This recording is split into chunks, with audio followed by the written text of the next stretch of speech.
Good evening, everybody, and welcome to Hawaiian Garden City Council meeting of Tuesday, August 23rd, 2016 at 6 p.m.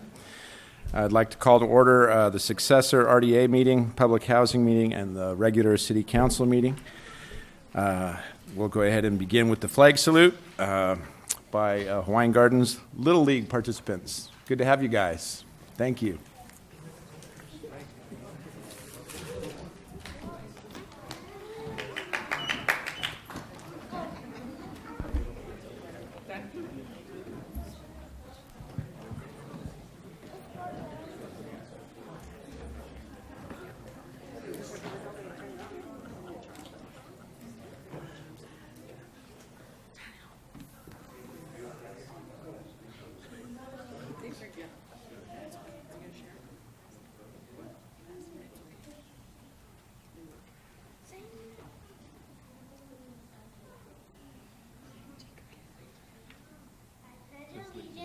To the flag of the United States of America, and to the republic for which it stands, one nation, under God, indivisible, with liberty and justice for all. Thank you, guys. We'll go ahead and have the invocation and roll call by our city clerk. Blessed Father, what a joy it is to see these young boys and girls that come at the meetings and lead the Pledge of Allegiance, and the ones that are being taught what America means and what it means to be living in America. We thank you for their parents who are dedicated to taking them to the practices. We thank you for all the coaches and the time they put into it, because it's not just a couple hours a day, one day a month. It's a lot of hours that they put in for these little ones. And Father, these are our future leaders of this city. We thank you for that. We ask that you be with the council tonight as they discuss the business of the city, and just keep your watch care over us and your loving arms around us. We praise thy holy name. Amen.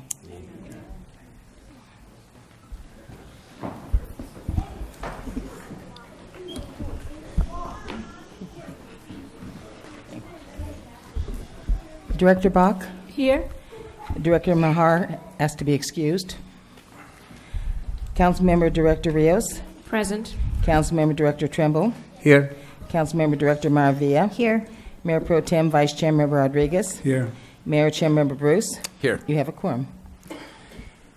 Okay, to begin tonight, we want to show a presentation of a video of some of the events happening in the city recently. If you'll turn your attention to the screens.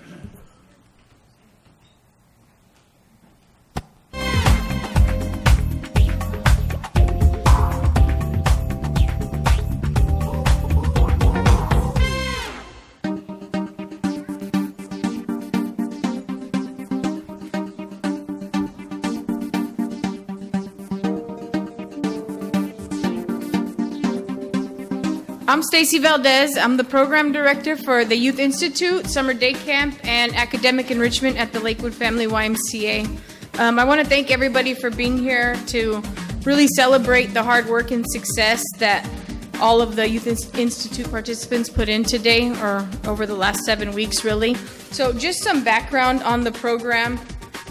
This program is designed to teach 21st century work skills like PowerPoint presentations, graphic design, filmmaking. They use several different programs to do these things. It's all displayed really in their magazines that are on the table today and in the films that you'll see. They work really hard for 7 weeks. It's just not 9 to 4. That's what program hours are, but they're there sometimes till 8, 10 o'clock, making sure that all of the scenes are in their movies. It is a lot of hard work, and I really appreciate that they do it, and really it's helping them in every aspect of what they're doing now in high school and as they move on. My name is Alejandra. I was actually a participant myself, but at the Long Beach site, so I pretty much went through exactly the same thing that they went through for 2 years. I can tell you myself that this program really does help you, like teenagers come out of their shells. This program started off small in a room trying to recruit, and here we are. Like, honestly, you guys have grown For my alumni that have been here since last year, you guys have turned out to be like really great people. My name is Jasmine Benavides, and the program here today, I've been here for, this is going to be my second year. Through it, I believe I changed a lot. I've learned how to work with others, how to communicate more, because before I was just in my shell. I wouldn't really talk to people.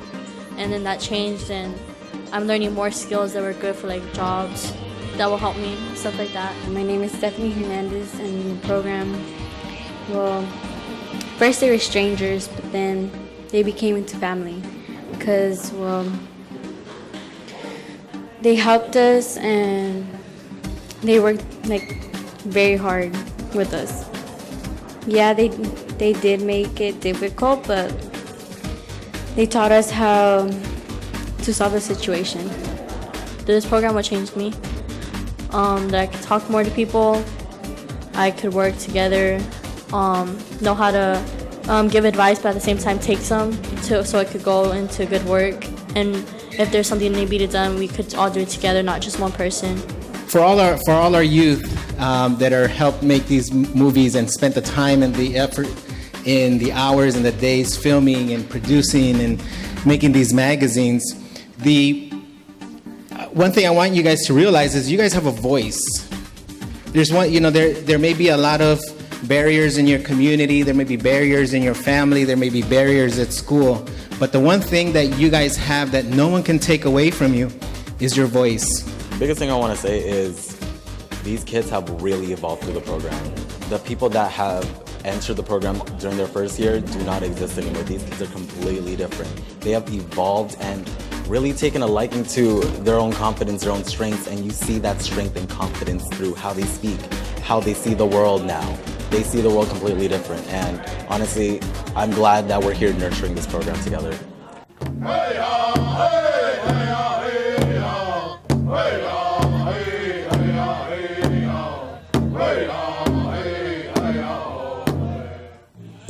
Ladies and gentlemen, please rise and move your headgear to honor that Eagle staff by these two gentlemen that are coming into the arena at this time. We have Little Bear carrying the United States of America flag, the red, white, and blue. Ladies and gentlemen, how about a big round of applause for Little Bear and United States of America, Old Glory. And ladies and gentlemen, make some noise for Hank Trimble carrying in the city flag. City Council Member Hank Trimble. There he is, ladies and gentlemen, for the guidance, the prayers that they give us, wherever we may travel, and the healing that they give us. Thank you, Jimmy, for your presence in this arena and your beautiful wife. Aho, the most beautiful women on the face of the earth, our Indian women, our grandmas, our aunties. We love you, L-O-V-E. As in the nations all over across this country, the United States of America. Hello everybody, my name is Jasmine Figueroa and I'm 2016 Miss Hawaiian Gardens. I'm very happy that we're here celebrating a beautiful culture that has somehow seemed that it's been forgotten, but we're here today and we're celebrating, and it doesn't matter what ethnicity we are to respect each other's cultures and see where we come from and, progress as the human race. Thank you very much. I want to welcome everybody to the City of Hawaiian Gardens, and on behalf of the City of Hawaiian Gardens and Hawaiian Garden City Council, we're honored to have the powwow 16, and we're looking forward to many more years. We welcome that one spirit that brings these many tribes together in peace, and may peace continue throughout our day. Thank you very much.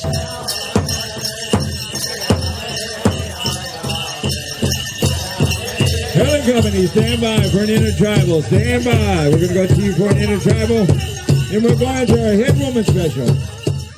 I'm Cheryl McKnight, and I'm part of the Native American Powwow Committee here at Hawaiian Gardens. Nice to meet you, Cheryl. I want to know what the powwow is about and what it represents and why it's important to hold these events. 16 years ago, Bob Canada asked us to continue the powwow on his deathbed. Bob Canada at that time was the mayor of Hawaiian Gardens.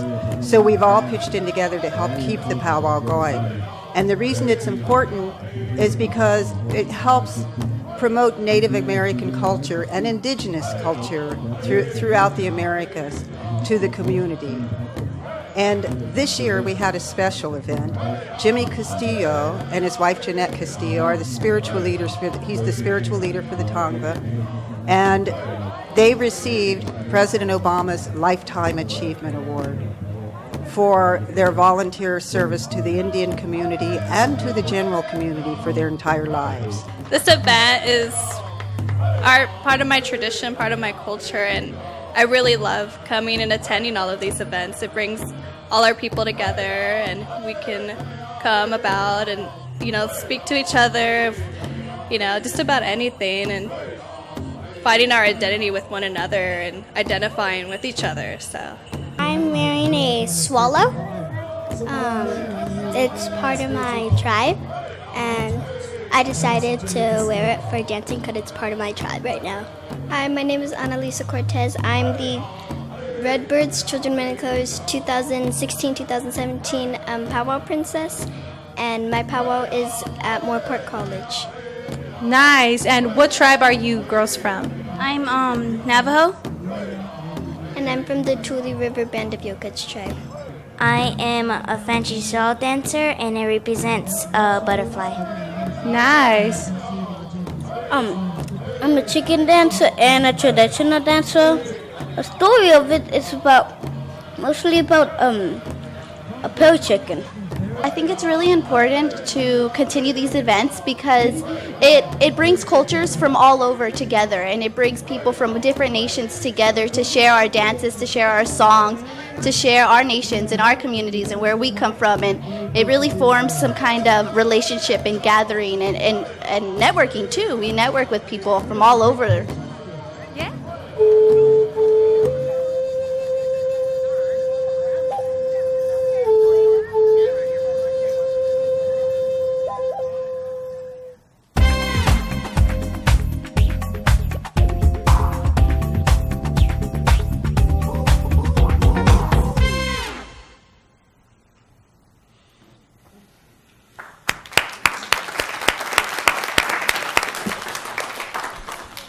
Thank you, Bashir.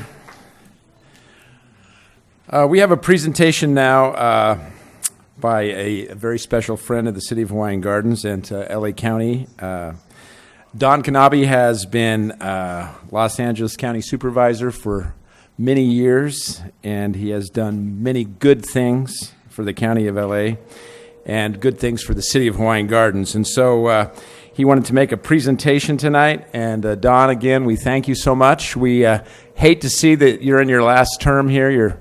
You'll be leaving us. Sure have appreciated all the good things that you've done for the County of LA, and thank you for being here tonight. Thank you, Mr. Mayor and members of the council. Thank you. Thank you. So I'm not as famous as Kobe Bryant, but what I've been trying to do is sort of a farewell tour, right? I have 109 days, 6 hours, and 15 minutes left, and but who's counting? But seriously, trying to go out, 20 years as a member of the Board of Supervisors, 15 as Dean Dana's Chief of Staff, and all of those years in between, 8 years on the City Council in a neighboring city, the city of Cerritos. I'm just trying to say thank you to the cities that I've worked with over the last almost 35 years, both, like I say, as a staff member as well as an elected member of the Board of Supervisors. It's been an incredible journey, and obviously the working relationships at the County of Los Angeles as contract cities and other things, working together, it's been a very important part of that journey, trying to deal with all the needs in each city. I mean, the Diamond Bars are different than Hermosa Beach, and Hawaiian Gardens is different than La Mirada, whatever it may be. And so it's been an incredible opportunity for me to do that, and I know that I could have not done it without the support of the city councils and mayors and many mayors on this wall that I've worked with, and the citizens of Hawaiian Gardens who have been so kind to reelect me on 5 different occasions. Your video also brought back some very vivid memories with the Native Americans, and it's coming up. It's hard to believe, but we're going to have the 30th anniversary of the Cerritos air crash, August 31st. And, one of the unique things that happened, I happened to be mayor at the time of the city of Cerritos and was on the crash site within the first 20, 30 minutes. a site that I hope no one in this room ever has to be a part of.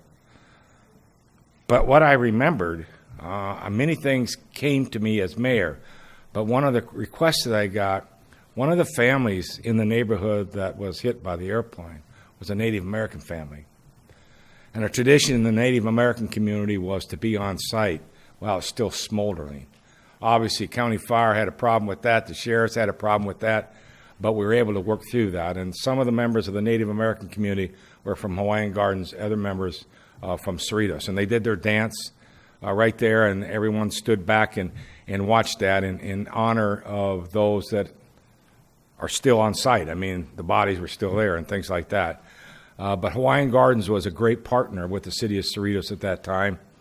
As you all imagine, you know, there's no book that says chapter 14, page 267, what do you do when a DC-9 goes down in your city?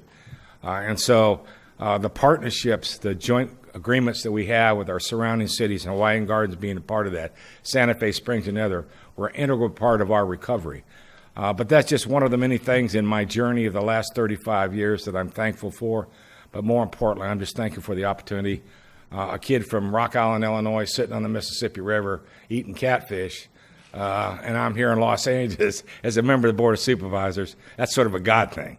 And so I just want to very quickly just say thank you to all of you. It's been a great journey. It's been an honor to serve.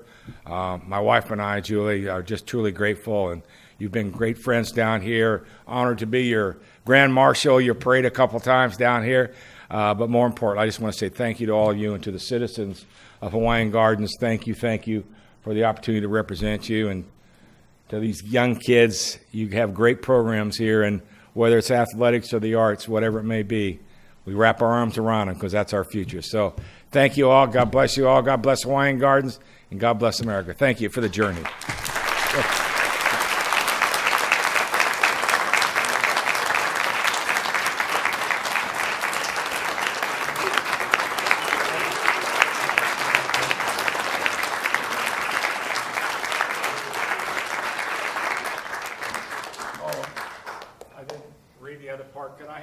With the city council.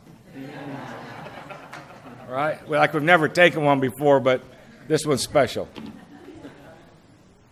Don, I really have appreciated working with you over the years. I remember some of those times were a little interesting. We didn't always agree on everything, but I have come to really respect you as a great politician, and more so even as a man of faith and a person who really is able to communicate across the board with everybody. And you've always been that, and I respect that. You have left some shoes to fill that I don't know if they're if that's possible. I pray for the one that comes in and takes your place. And I hope they can do as great a job as you have. So thank you so much for everything. I do appreciate it.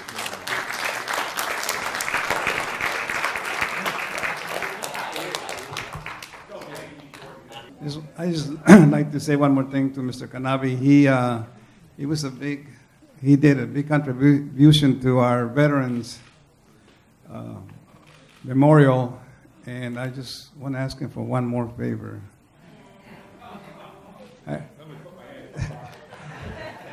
I want to get a tank and put it up there too. All right. Thank you. All right. We have a whole flock of presentations to make, and this the first one I think is appropriate. That will make this to the manager of the league. So it says, City of Hawaiian Gardens presents a certificate of achievement to Frank Amaro, manager, league president, Hawaiian Gardens Little League. The City Council of the City of Hawaiian Gardens wishes to congratulate you on your Tournament of Champions, District 38, 2016, Division Farm Red 6-7-year-olds, TOC runners, UPS champions.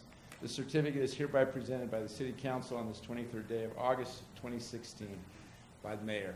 Signed by me, and where is Frank? I don't see him. Oh, yeah.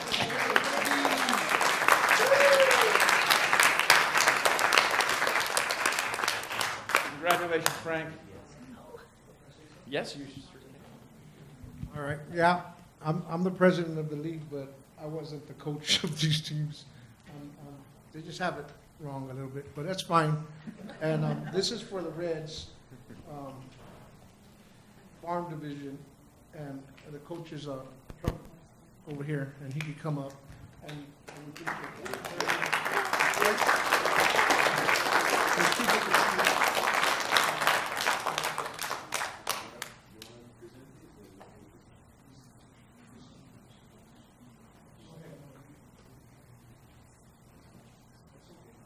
You're Juan. All right, Juan. Well, thank you very much. So this certificate is to you, Juan, for being the team manager for Hawaiian Gardens Little League. Congratulations and thank you very much. Appreciate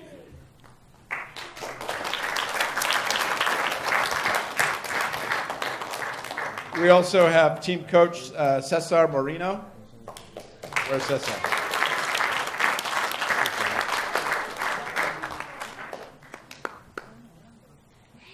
And team coach Ramon Chavez.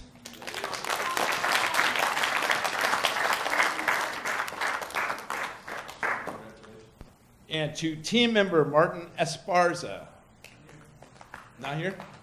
Team member Ernesto Cortez. Also not here. Jacob Troncoso. How do you say that? Troncoso. Jacob Troncoso.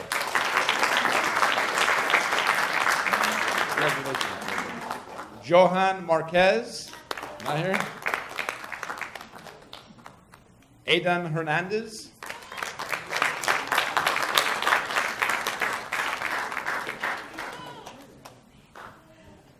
Juan Pescador.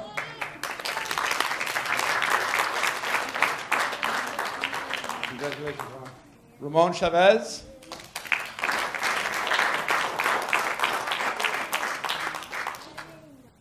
Xavier Moreno.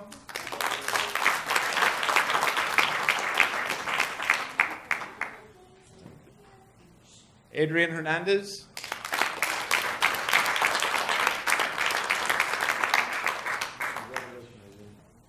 Aiden Ortiz.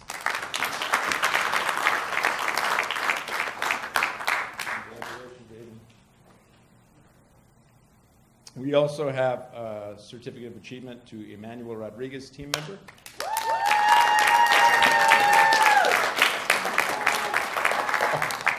Manager, sorry. I said team member. It even says manager right here. And to the team coach, Jose Lugo.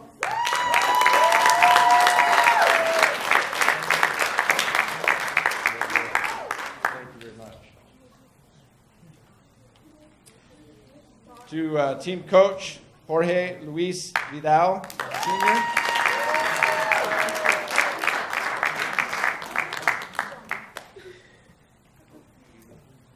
And team member Juan Pablo Diavila.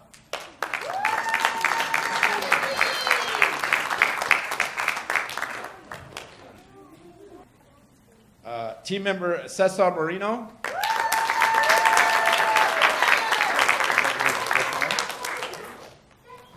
Wyatt Blumhoff. All right, Wyatt.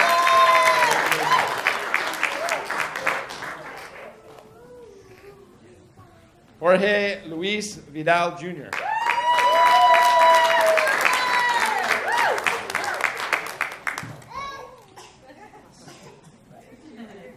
Josue Lugo.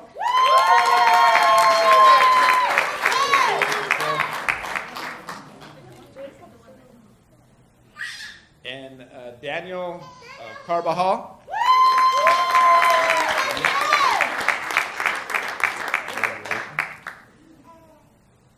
Xavier Jacob Rodriguez. You're a big help. All right. Well, thank you and congratulations to all of you. And coaches, again, thank you so much for all the work that you do with these kids. We appreciate it. Would you like to say something? Real quick, I want to thank the league for their support and the city for their support to the league. And in my part for my team, thanks thanks, 100% thanks to my parents, who without their support, grandparents too, without their support, the kids wouldn't have been able to evolve the way they have. It takes a lot for me to get to practice, but it takes a lot for a parent to bring the kid to practice with everything else that's going on. And without practice, you can have the best kid, but without practice, he can't evolve. And I have to say that my parents are 100% supportive, and they're on time. So thank you, parents, and thank you, kids, for the awesome job. And if we continue the way we are, we'll inch our way year by year closer and closer to Williamsport.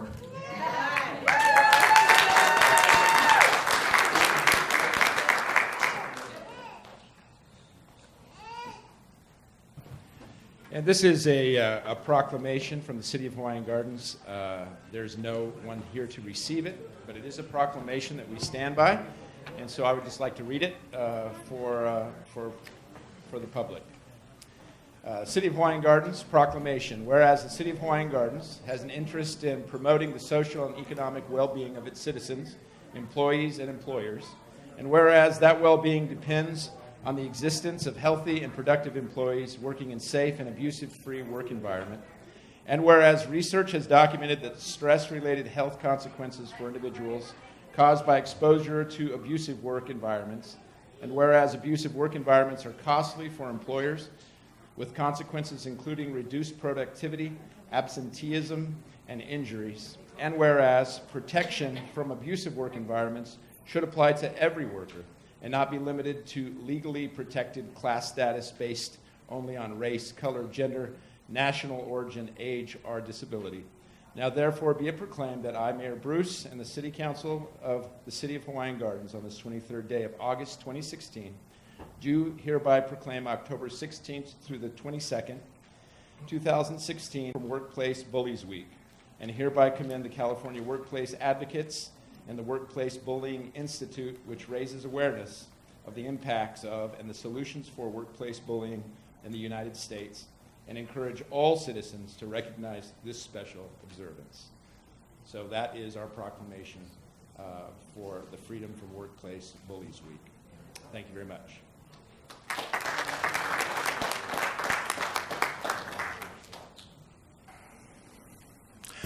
Okay, after those presentations, we have an opportunity for anybody in the audience that wishes to speak to the council. Please come up, if you will, and share with us what you came for. Yeah, thank you. That was good timing. Good evening, Honorable Council, Mayor. My name is Ken Glenn. I'm running for the Cerritos Trustee Board, District Number 4, which includes Hawaiian Gardens. And I just wanted to come by and introduce myself and give a little thought to what I'm doing here. My family and my wife's family has a lot of roots in the community. Where the casino is now was a dairy, by the way. Many years ago, that was my wife, and that's where she kind of grew up there, so we have ties. And her mother went to work for Mr. Mauskowitz, who had the hospital there, so everything comes full circle here. And then her husband was in Bellflower, which is Van Rooten Avenue. That's the other side of the family, so we have a lot of ties in the area. So I'm running for the Cerritos Trustee Board. I want to try to give back to the community. If I'm successful in that, I would like to be working with you guys. If there's scholarships, anything I can do to bring to the City of Hawaiian Gardens, any help I can do.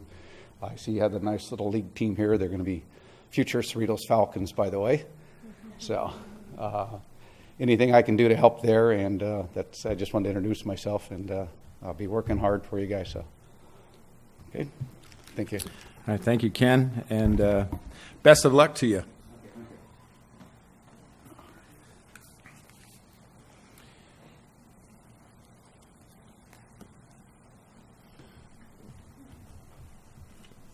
Good evening, council members, Mayor Bruce. My name is Donald Mills. I'm the president of Hawaiian Gardens Youth Football and chair.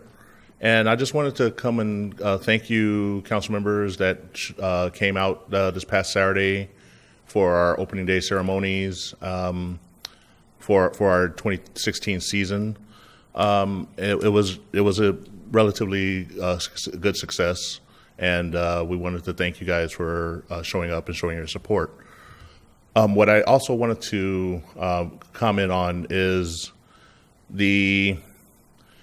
Back in January of this year, I came to you as for a request for funds, and I was told that due to our current due to our state of financial situation at the time, we weren't able to do that. And I remember that it was mentioned by Mayor Bruce that there is money that's waiting for us. We just need to get ourselves in compliance. Well, about a little bit more than a month ago, I finally turned in all the paperwork that was necessary that officially puts us in compliance. And I just wanted to bring that to everybody's attention now that we are in fully compliance, and we desperately need those funds to come to us. I understand that it may not come as early as this evening, but we do need the help as soon as possible. We have our season coming up on September 10th, which is about 2.5 weeks from now, and we still need to purchase uniforms. I've had to wait until the last possible minute because we're trying to locate funds to make the purchases so they can get made and shipped. Today basically is almost my final day that I have to hold on to that, and then I have to make some type of arrangement to get the uniforms purchased with some type of funds. But if any way possible, like I mentioned, I understand there's probably not something that can be done about it tonight, but as soon as possible, could those funds be brought to be given to our league so we can continue on with the rest of our season. Thank you. It was a great, wonderful time, and it was so good to see so many kids participating. It was a lot of fun, and I believe that was a council decision, was it not? And recorded as a council decision.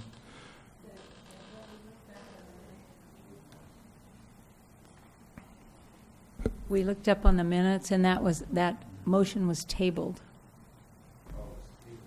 Yeah. So an official decision was never rendered on that? No, we just pulled the minutes. We got those today, and they were. It was tabled. Okay. Well, we will talk about that.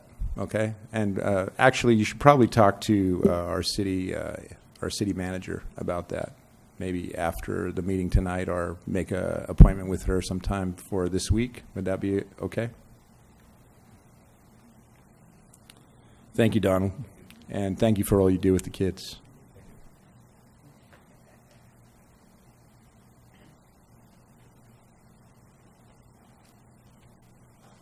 How you all doing? Have a nice weekend? Okay, I live at 1550 Woodson Drive in Long Beach. And I'm going to bring something up prior to 2 weeks ago at the last meeting. You guys you say you don't have the money, you don't want to spend the money on a speed bump. I'll give you that. But it seems like there was something that came up about 2 weeks ago. I can't think of it. It's some kind of a club was going to give the city some money for the kids. I can't think of the name of it. Anyway, Bruce was saying that the people should help themselves. And this club was part of the people who were trying to help the kids on the street. Now, I forget all the great words were said, but my question is, Bruce, if you're saying that we're spending our money too much here and there and there, why are you having all these big meetings for yourself? Not a meeting. You had this, what do you call that, the benefit of the, damn it. It's a State of the Union. You had a couple of those. But yet at the same time, you're turning down this program that the people are trying to save money to help the kids here. And you're saying that we're spending money unwisely. Now, I'm not explaining that just right, but somewhere there's a little line that tells me, why won't you let these people give these people the money because they're trying to help the city? And you're saying we're spending too much money, but yet you're spending a lot of money yourself on the Twitter and all this. Now, maybe I'm not explaining myself correctly, but the point is that you're telling everybody we don't have the money, we shouldn't do this, we shouldn't do that. But at the same time, you're doing just the opposite of what you're telling these people. Now, excuse me if I'm not using the right words.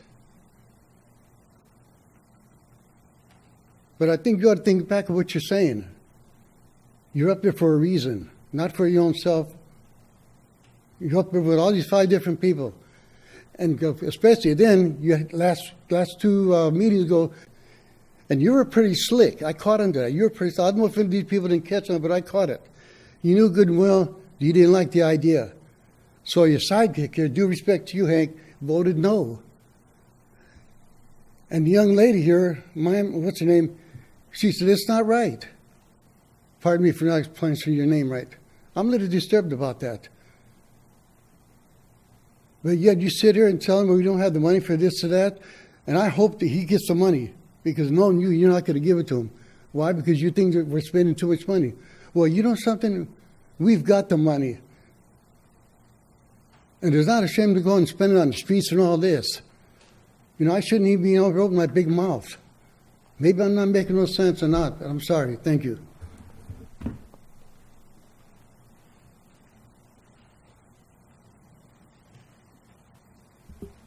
Anybody else like to speak?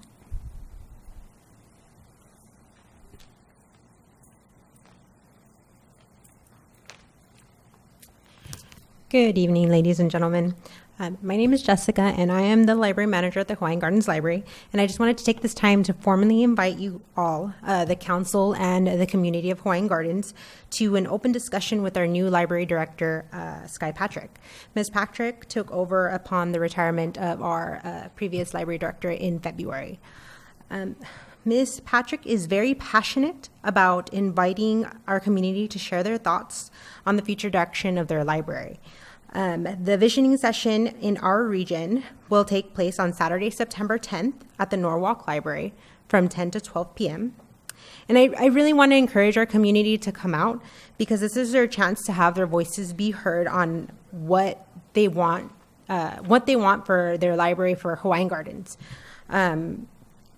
In general, they all come and talk to me, and, you know, they have great ideas, and this is their chance. This is their chance for them to be heard by, you know, by the executive management, Ms. Sky Patrick.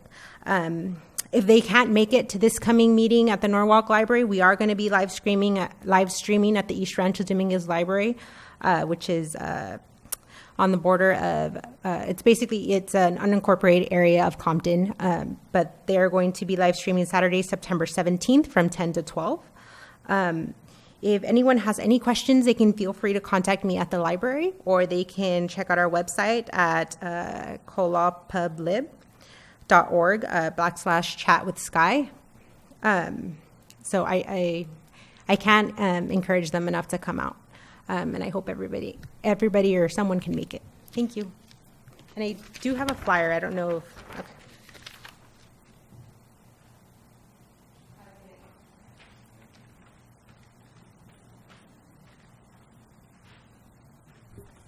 Anybody else have anything to say?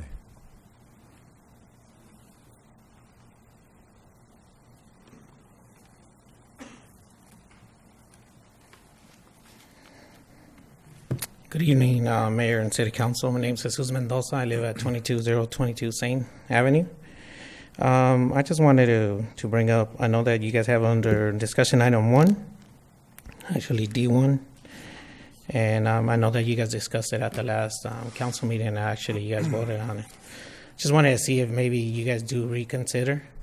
Unfortunately, I actually know that when we're dealing with the schools, I deal like with almost all the principals, from the elementaries all the way to the junior high and even Artesia. And one of the things that they actually don't spend a lot of money is in their, you know, for athletics, for sports, and it's efficient.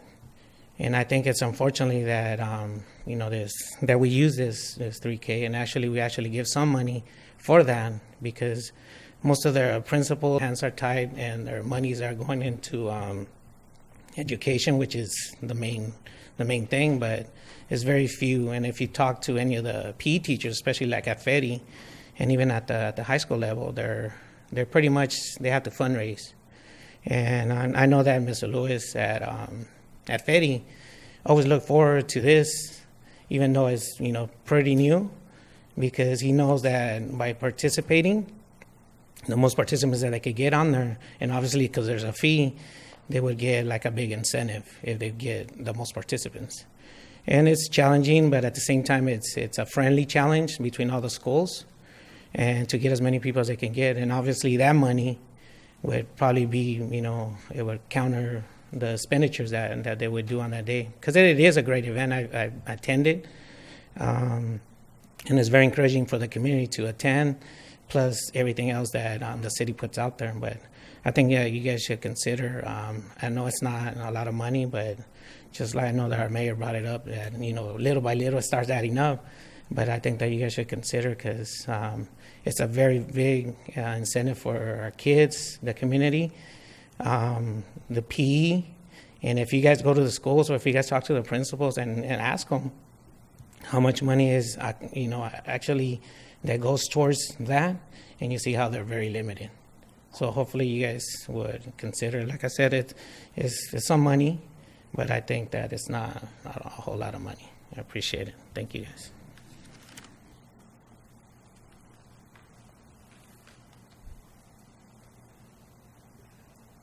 Anybody else? Okay, seeing nobody. We'll go ahead and close oral communications and open it up to any council members who have any comments to make. Well, I would like to start in thanking Mr. Kanabi for being here. I am sorry that we didn't present him with anything, and I know that we're probably holding off to do something really big, because he has been, at least as long as I've been here, a good friend to the community. He comes to our events. He makes his personal presence, even though I'm sure he's extremely busy. And it was completely humbling of him as a supervisor representing many, many more cities than we represent, for him to take his time to come to thank us, to thank the residents for all that we've done when he actually is the one that has been working on our behalf. So I really appreciate that he was here, and I really want to thank him, even though he's left, for all that he's done. In regards to Donald, I'm so excited. I don't have to hear it right now, but I'm glad I did. Yes, it is in the council minutes that was stated when you came up, and I'm so glad that the matter has finally been resolved so that the kids can get the money that was promised to them, so that they can go ahead and continue to make us look great. The sports team, the sports teams in our cities have been doing such an amazing job. I mean, when people come to our city, I've heard it, they just make us look great. So thank you for all you do. Obviously, the baseball and the soccer and all the other teams that are here. In regards to Bob and Jesus coming up, I wasn't at the meeting, and I'm just as greatly concerned. So I will go ahead and make those comments when we do discuss that item. Thank you.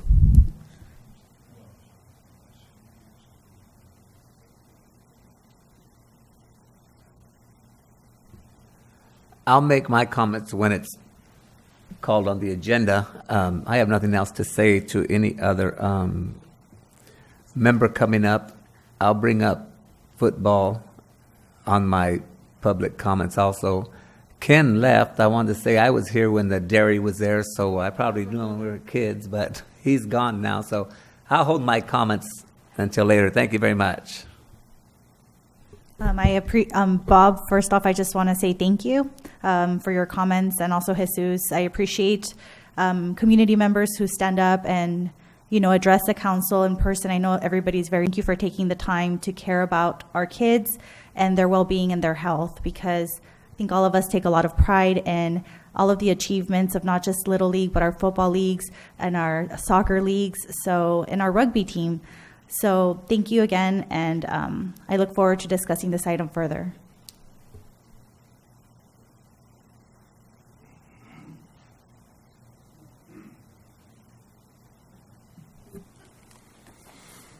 Okay, we'll go to agenda organization.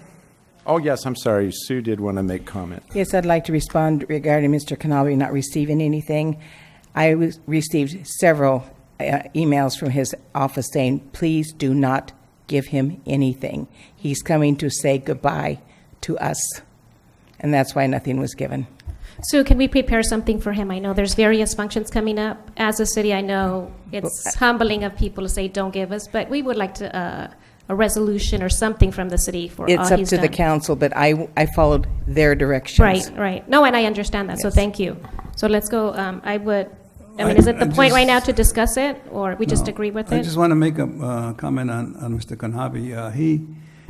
If you ever been to his office, he has the walls on the hall, on the offices. He has no room for any more resolutions or whatever, And so that's probably one of the reasons he says, don't give me no more, because now he's got, how many cities does he have? 30-some cities, and if each city gives him some, where is he going to put all that?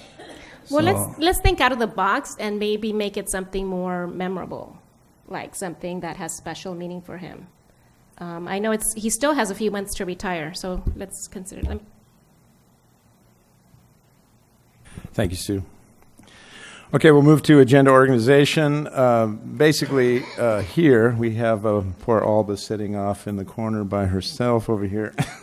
So we'll go ahead and go to the RDA and public housing meetings, and then we'll go on to the consent calendar from there. So if we can, first of all, go to public housing. And again, Carmela is in New York City visiting family. So she said she thought you could handle this. And so on the Public Housing Authority agenda, we have, on the consent calendar, we have 2 items. Would anybody like to pull either of those to talk about them? Okay, seeing no one, then I would go ahead and make a motion to approve the consent calendar as is. All in favor? Aye. And we will go ahead then and adjourn to the next regular Public Housing Authority meeting to be held Tuesday, September 27th, 2016 at 6 p.m. You can now leave. Or you can stay and enjoy the rest of the meeting. Thank you, Alba. We'll go ahead and move to the successor agency RDA meeting.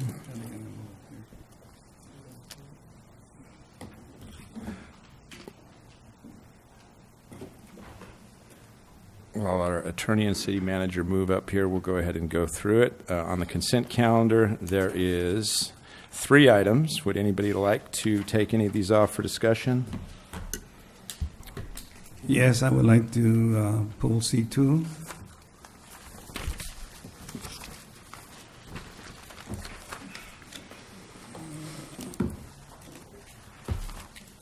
Okay. Hold on, let me see if I have anything else.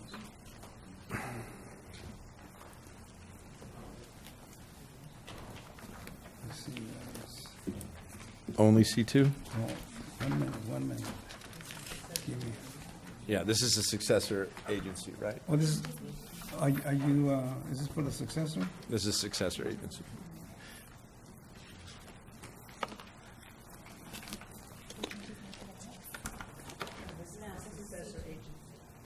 It's the RDA meeting.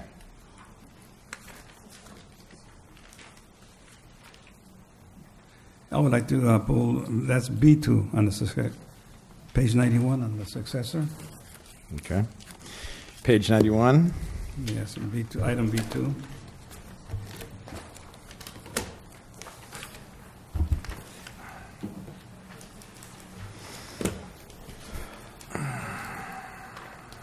Okay.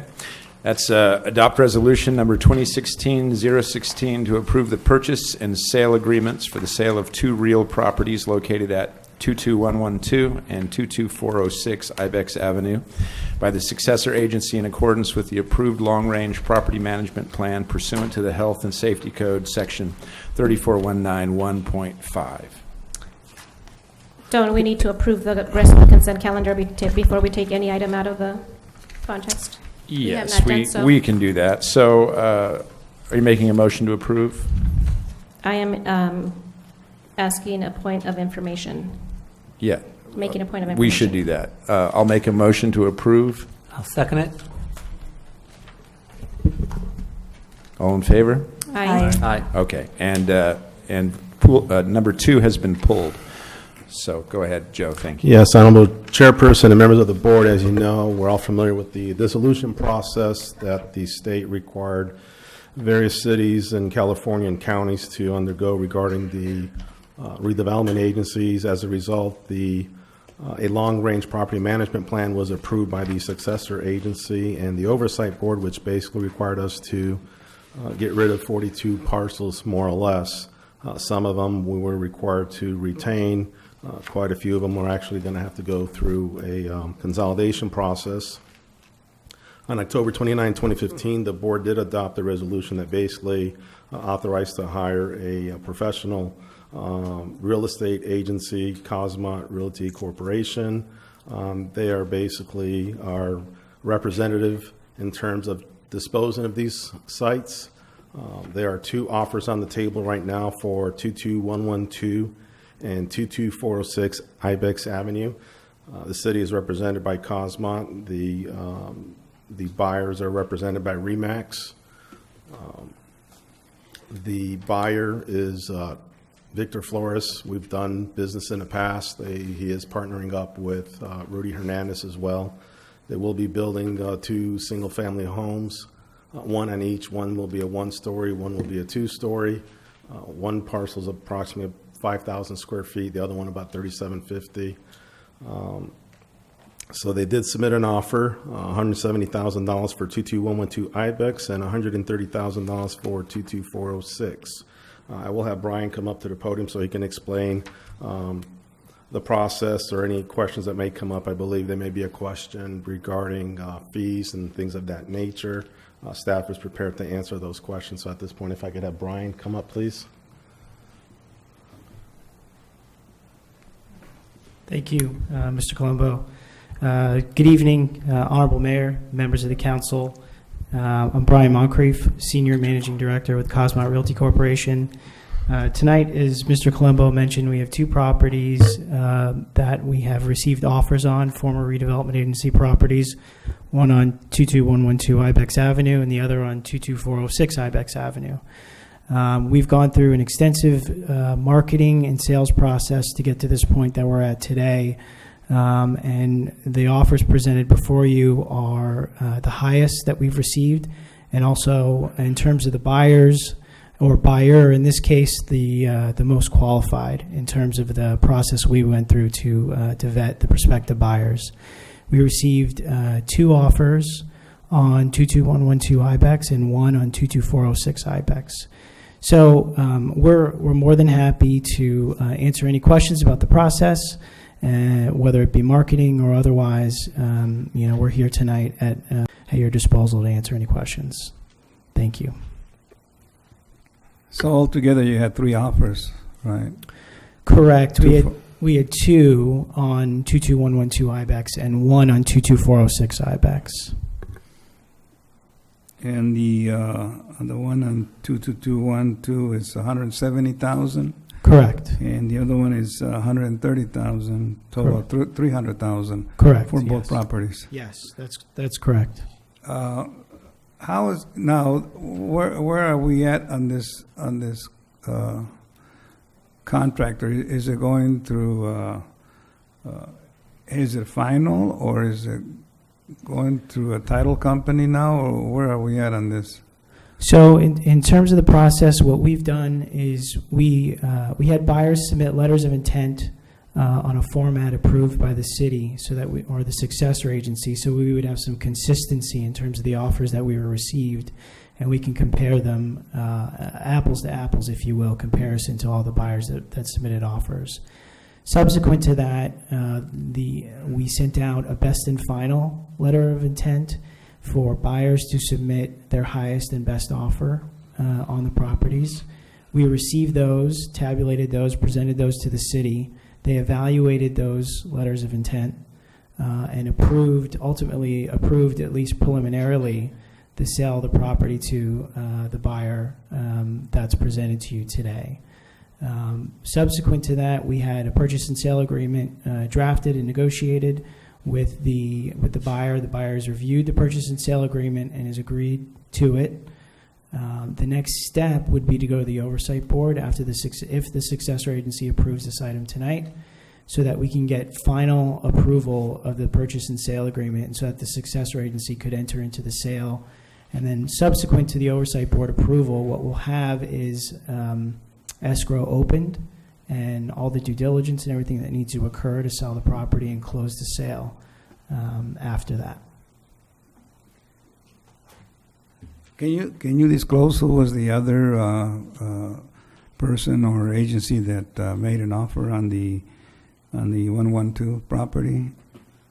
So I don't know if I'm at liberty to disclose the actual name of the buyer, but I can tell you that the offer, and we can provide that information. I'm sure staff could provide that information to you. But the offer was substantially less than the offer that we received from the buyer that we currently have presented today. So, Mr. Colombo, you would have that information if I asked for it? Okay. Once you establish this 300,000, say, now, how is the money reimbursed? I know that I think we're supposed to get 7% of the total, and the state gets a certain percentage, and then, of course, your company gets all the rest of the costs. How is that done? So to answer your question, what happens is, so in the case of these two properties, it's $300,000 total. So after you account for commissions, escrow fees, and costs, our escrow company, by the way, is Chicago Title, well-known, reputable company. They're doing the title and escrow. Net of those costs and any other customary costs and fees that come with the closing, the proceeds of the sale will be distributed to the LA County Auditor Controller.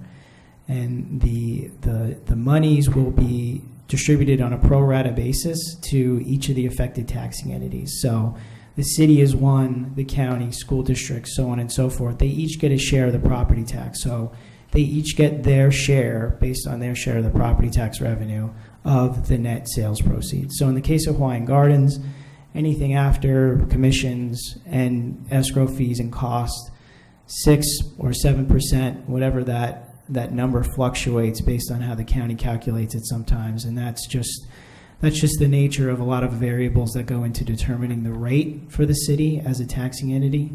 But that will be the net of the proceeds that essentially goes to the city as an affected taxing entity. Now, are these monies dispersed from the state, or do you submit the whole financial or the whole amount of the two properties, and then they in turn give out the funds to the state and to the cities, and of course to your company? Correct. So all of that, commissions and everything for not only us but the buyer's broker, all the commissions that and the escrow fees are taken out. The net proceeds, the state is out of it at this point in terms of making any determination on the sale or the distribution of the proceeds. It's really at the county level now. The state is sort of, once a successor agency has an approved property management plan, what happens is it's really the oversight board that now has ultimate authority, and ultimately the county who gets the money to distribute the proceeds based on an analysis of the rates that they've determined for each affected taxing entity. So it's really in the county auditor controller's hands in terms of how that money is distributed per the state law. One question for our city manager. Who is on the oversight board?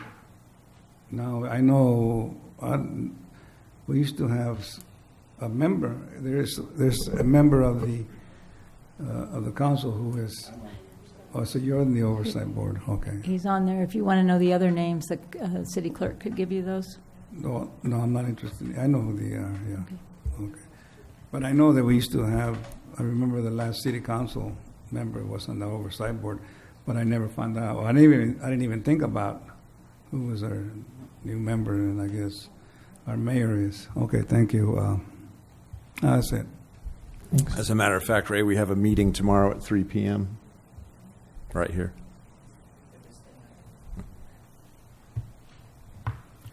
I had a question, Joe. Are these the first properties being sold? Correct. First two? Correct.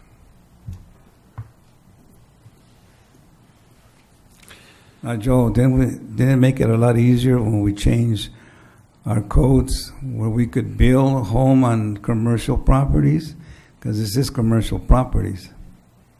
Remember that? They are commercial properties, but because of the general plan amendment, these are commercial properties, but because of the general plan amendment, the code was changed where you could have a house on this particular parcel or a commercial development. In this particular case, the parcels are way too small. They wouldn't comply with commercial standards established for a C4 zone, so it would not be practical to put any type of commercial activity in these parcels unless you did some sort of lot consolidation with neighboring parcels. So in this particular case, the right thing to do would be to put residential development on these two sites. So we also have the green property up for sale right now, is that now, right? Yes. 226 in Norwalk Boulevard. Are there any other properties you have on the market? So we approached it from the standpoint of marketing 5 initial properties. There are a total of, I think, 40 if you count the ones that were transferred to the city. But in terms of marketing, there are about 25 to 30 parcels that we're currently marketing for sale. The first batch was 5, and that was really all the parcels that were zoned, that were in that weird, I wouldn't say weird, but in that different position where they were zone C4, but they allowed residential. A lot of those commercial properties we marketed first, and we put those out there. 2 out of the 5 are presented before you tonight. The other 2 we have offers in on, but they're not far enough along to bring to the board for approval just yet. And the other one that is 22434 Norwalk Boulevard is also for sale. That's the biggest parcel.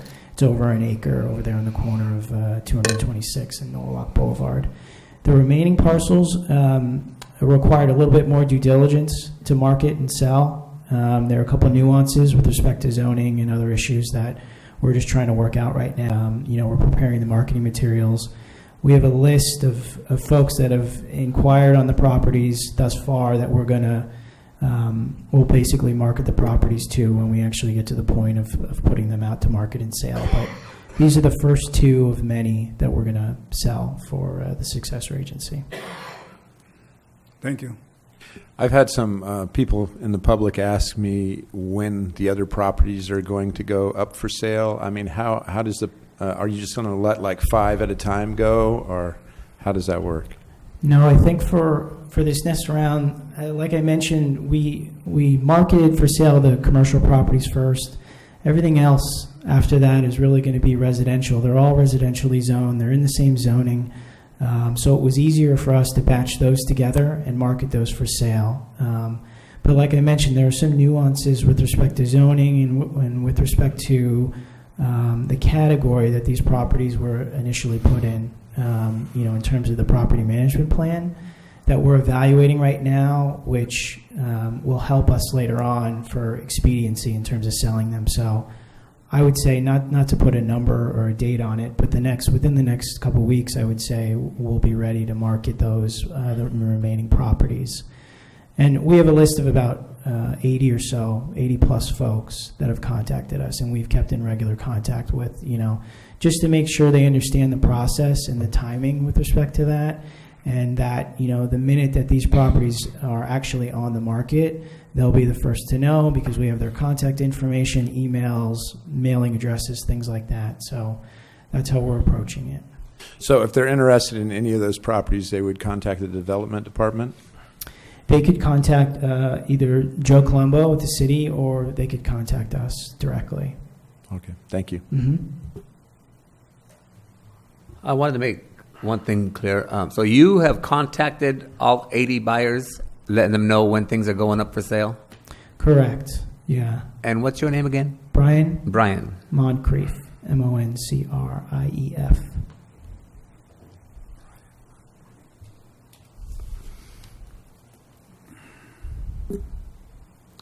Thank you. You're welcome. Thank you, Brian. Go ahead and make a motion to adopt the resolution. I'll second it. All in favor? Aye. Aye. With that, we'll go ahead and adjourn the. Then to what? No, we did. Yes, we did. Yeah. Or But something. on the minutes, don't I have to abstain because we were not here? Well, we already approved the rest of the calendar except for 2. Yeah. Well, you can put me on the record as abstain on that one because I was not Then, here yeah. present. Even though they have said that if we review them, we're still okay, but thank you for bringing that up. Okay. So with that, we'll go ahead and adjourn the regular successor agency meeting. The next one to be held on Tuesday, September 13th, 2016 at 6 p.m.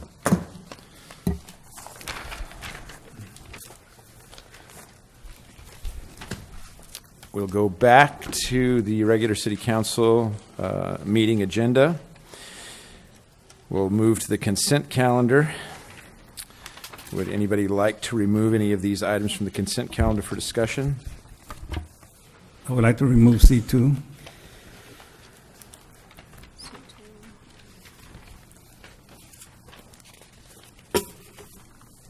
Any others? I would like to also remove C3, only because I was not here, Sue. If that could be noted and then added to the rest of the consent calendar. I know Mr. Rodriguez probably the same thing. Yes. That's the only concern on that. Okay.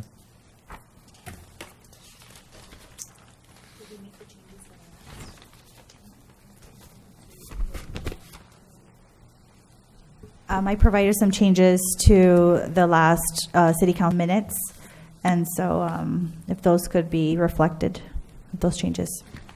Are those of content or of language? Content. Well, not content, just additional language. Just clarification? Clarification, yes. Okay. However, I know we have tape on file, right? If there's ever any concern that it's not reflected verbatim. May I speak, sir? Thank you.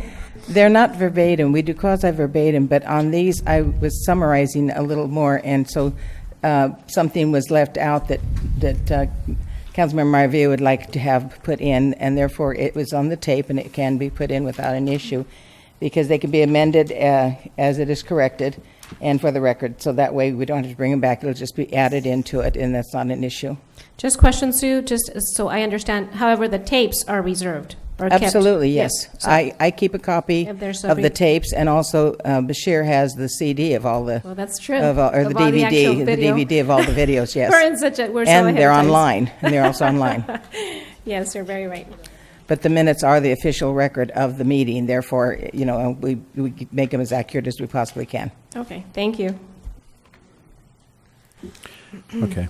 Well, since we've discussed 3 in such detail, let's just go ahead and approve item C3 to approve the minutes as corrected. Do I have I'll make the motion. Anybody have a second for that? I'll second it. All in favor? Aye. Aye. Are there any other consent calendar items that need to be removed for discussion? Okay, well then, I'll make a motion to receive all of the other consent calendar items except for 2 that was pulled. Can I get a second? I'll second. All in favor? Aye. Aye. Aye. Okay, we go to consent calendar item number 2. Authorize payment of annual contribution for the California Cities for Self-Reliance fiscal year 2016-2017. Okay, the California Cities for Self-Reliance Joint Powers Authority, which we refer to as the JPA, was formed in 2001 through an agreement, and the member cities, which are currently the cities of Bell Gardens, Commerce, Compton, Inglewood, Hawaiian Gardens, and Cudahy, are members. And commencing with the 2014-15 fiscal year, the member cities agreed in Section 15-2 of the agreement to make an annual contribution of $25,000 or such greater sum that the members may agree to contribute until the agreement is terminated. We have received invoice 170 for the 16-17 contribution amount, and this year it was increased to $30,000. Those increases were determined to be necessary in order to meet some of the projected JPA expenses for the fiscal year. So that's a $5,000 increase from the previous 2 years.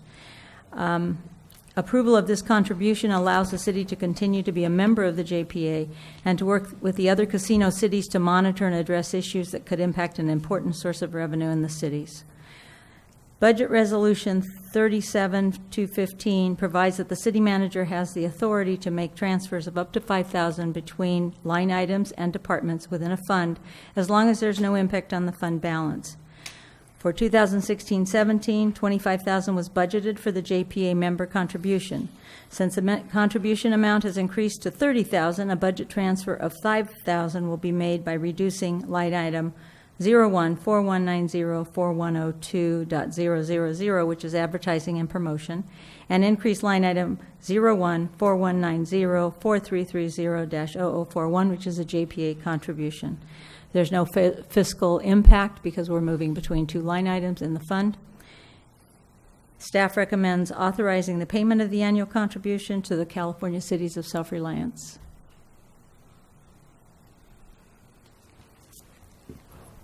What those line items are they? Those line items that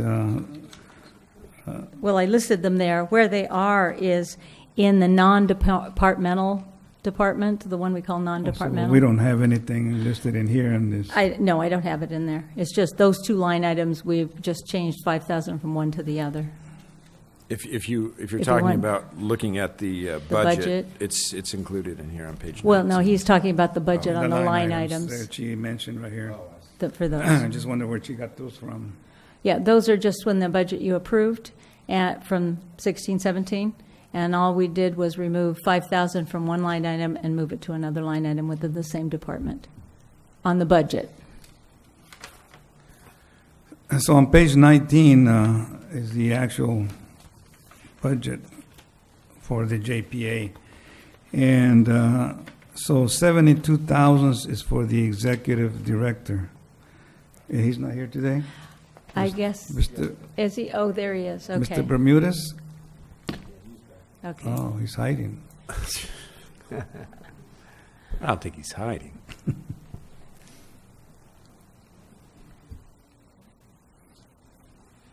Yes, I was hiding. Rudy Bermudez, thank you, Mayor, Council.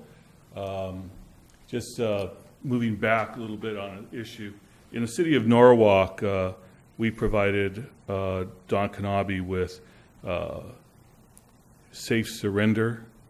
They made donations to that program. I know you had a discussion about where to give him a gift, and since he doesn't receive monetary benefits because it would violate the FPPC, Norwalk had all the philanthropic organizations within the city make contributions to a Safe Surrender program, one of his favorite programs.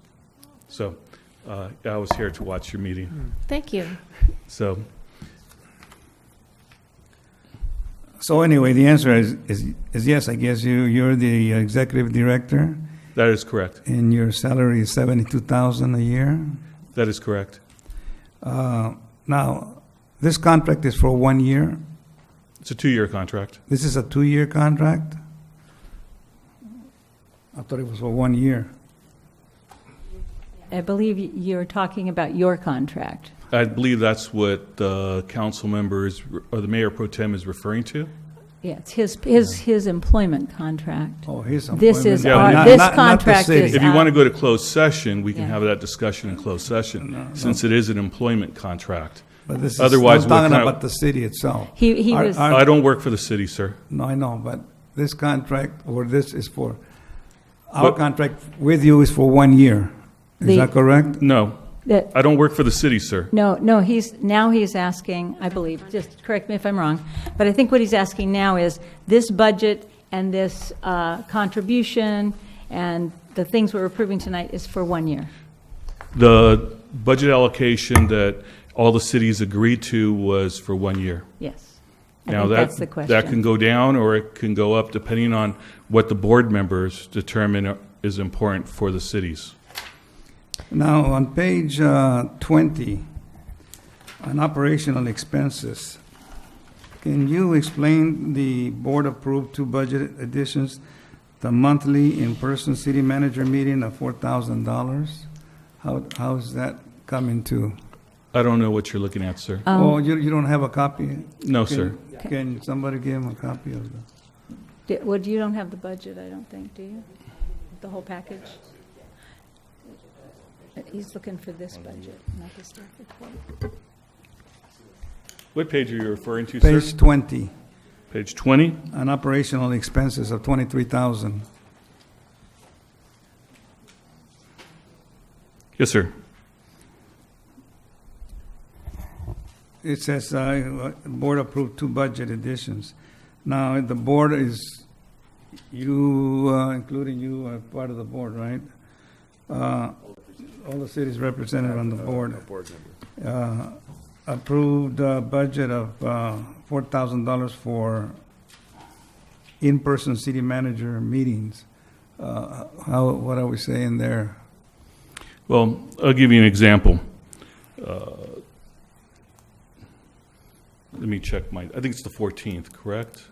Yeah, the 14th of this, I think it's Wednesday, the 14th of this month coming up, September 14th, we're going to have a city managers meeting in which we're going to be discussing 2 very sensitive items. That's a in-person meeting.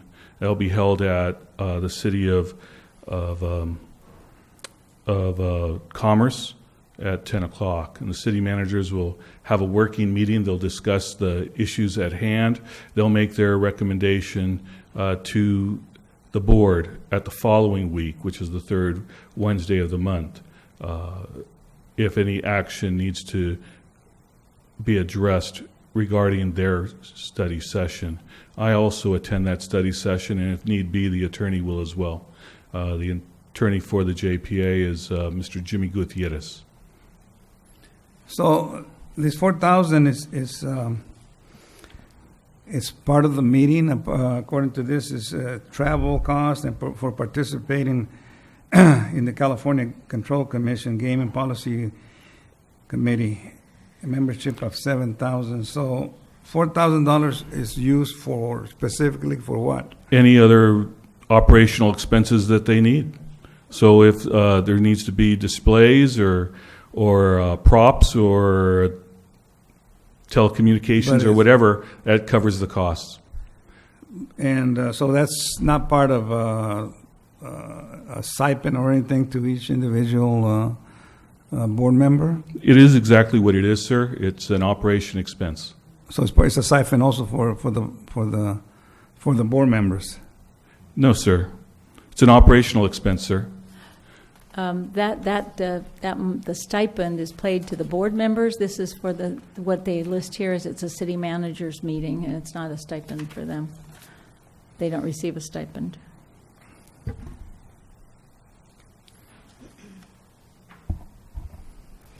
I'm not sure, maybe I can add to say that, they're going to have a meeting, Mr. Rodriguez, and so imagine there's nothing. So they need to pretty much buy everything for the meeting, like the binders or the information, all that kind of stuff. That's usually what's part of an operational expense budget. Can you explain item 3 and 4 on page 25? And this is also for the public, of course.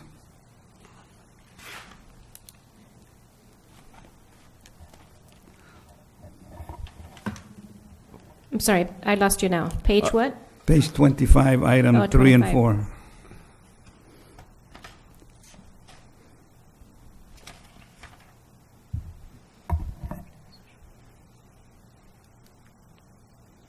It's good. It's scary for us. I was distracted by Mr. Trimble singling, or what are you doing? I'm like... You'd like me to describe that? What it is? Could you give me a little brief explanation of what that paragraph is? What is it telling us? The goal to the JPA is to protect the revenue streams that come into the city. For instance, your city is anywhere from 70 to 80%, depending on the year, of your operating expenses come from revenue generated from gaming. Should, in this case, a tribe be recognized within Los Angeles County, and if it's the Juaninos who want to move into the southeast area with a Las Vegas-style gaming, it would have a tremendously horrible impact on the local clubs within our jurisdiction, within the county of Los Angeles, which means it would probably reduce your budget by 3/4. But the goal of the JPA is to protect those interests, your interests, which is the community's interests. And that's what we do when we pool together as one group made up of 6 cities to pool all our energies and resources to combat tribal recognition. So are you saying that Number the- two, Yeah, go ahead. number two now goes towards things that we're also working on, which is a moratorium bill to prohibit anybody else from opening a club in California, or in our case, in Los Angeles County, which would have a negative impact on the revenue generated from your club to your city for operation expenses. For instance, the more clubs you have pulling for the same pool of money or competing for the same pool of money would most likely impact all 7 clubs in Los Angeles County and reducing the share generated to each city. So our job is to help protect those interests, protect your community's interests and all the programs that you offer your community by drafting legislation like a moratorium bill that would prohibit competition. We have a moratorium now, isn't it? They can't build any casinos until what year? Yeah, I drafted the first one. It was when I was a state assembly member. It took 3 years to get a renewal. It expires in 2020. That renewal was, the first one was Dean Flores tried getting it through and it was vetoed. Isidore Hall, after 2 years, was able to get it, so a total of 3 years, 3 tries, 3 legislative sessions. We are now working on, I'm drafting the new one to extend it. Either I'm going to try for 7 years is our goal, but we'll settle at 5 on extension, so it'll take us to 2025. Usually start 3 years prior to it sunsetting. Because I have talked to many city council members, and they all want to build casinos. Yeah, they do. The other is, you're saying that the American Native Americans can buy property outside their reservation and make it part of the reservation and install an Indian-style casino? It's one of the items that we're tracking currently. That is actually occurring in Central California right now, where a tribe has purchased land outside of its tribal territory. They have recognition, and they're building it right on the 99 freeway in the city of Fresno. Case is currently in court, and it's also in the hands of the federal government. And so one of the things that we're tracking is to ensure that that doesn't happen. Because if they are allowed to build, what's prohibiting Juanino from coming into Lakewood? They want to come into the southeast cities, and Lakewood would be a southeast city. And if they moved right along the 405 freeway, that would definitely impact Hawaiian Gardens, and as well as Compton. So we're tracking those issues. Yeah, well, didn't they try that further up north also, and they were turned down by the state or the legislature? The legislature approved it along with the governor. This is the one we're talking about in Fresno. They put it on a proposition on the ballot. The people voted it down soundly. Over 70% of the California populace voted opposing the tribal casino in an urban area. Unfortunately, one of the court cases moved that item back to the federal government, and now it's in the hands of the BIA. And so we're waiting to see how that's going to impact. We're working with the casinos and their lobbyists. We're doing it for free on our end with no expense to the cities.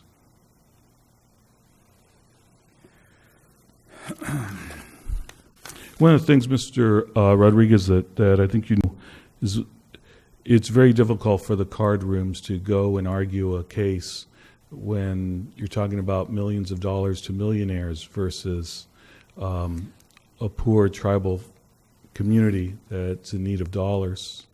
It's really a hard issue to win. It seems like the rich picking on the poor and disenfranchised. But fortunately, we are the JPA, so we represent you and the cities, and more importantly, we speak for the residents just like you do.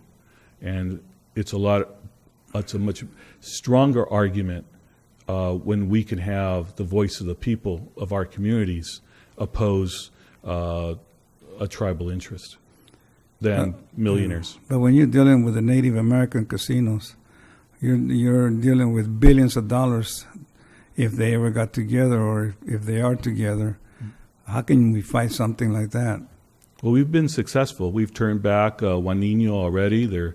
They're trying to get an appeal, a second appeal. We've fought back the Fernandinos, and Fernandinos, they're from San Fernando Valley.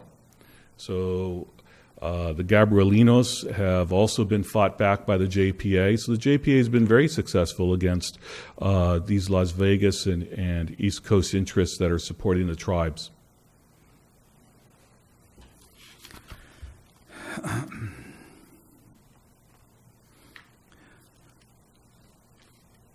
So going back to our funding, you're saying here that the fiscal period of authority shall be period from July of each year through the following June. Is that that's a 1 year?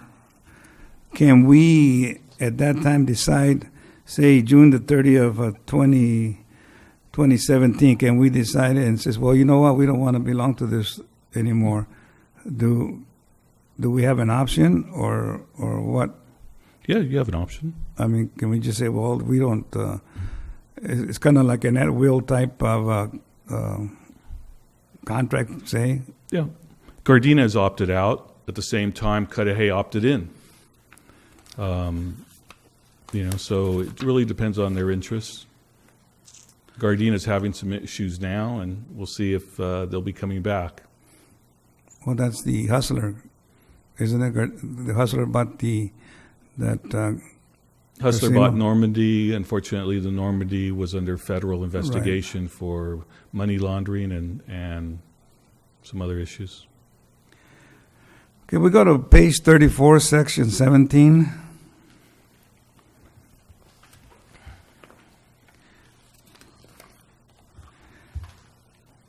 That paragraph number 1, is kind of, I don't understand it. It seems like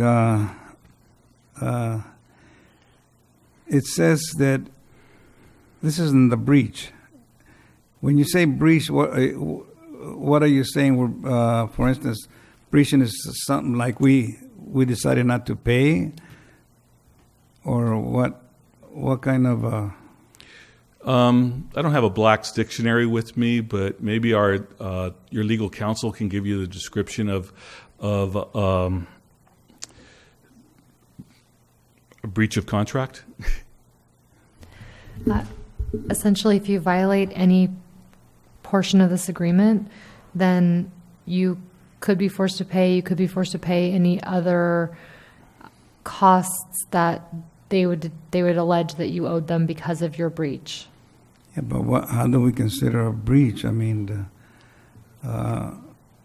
we're just in as a member of the organization there, funding this organization, and it says here, if any member shall default or any convent or condition contained in this agreement or resolution of the Board of Directors, such default shall not excuse the defaulting member's obligation under this agreement, or such resolution of all members shall continue to be responsible for performance of all conditions, all convents of this agreement, and any such resolution except that supporting members shall not be liable for any cost or expenses other than their annual contribution.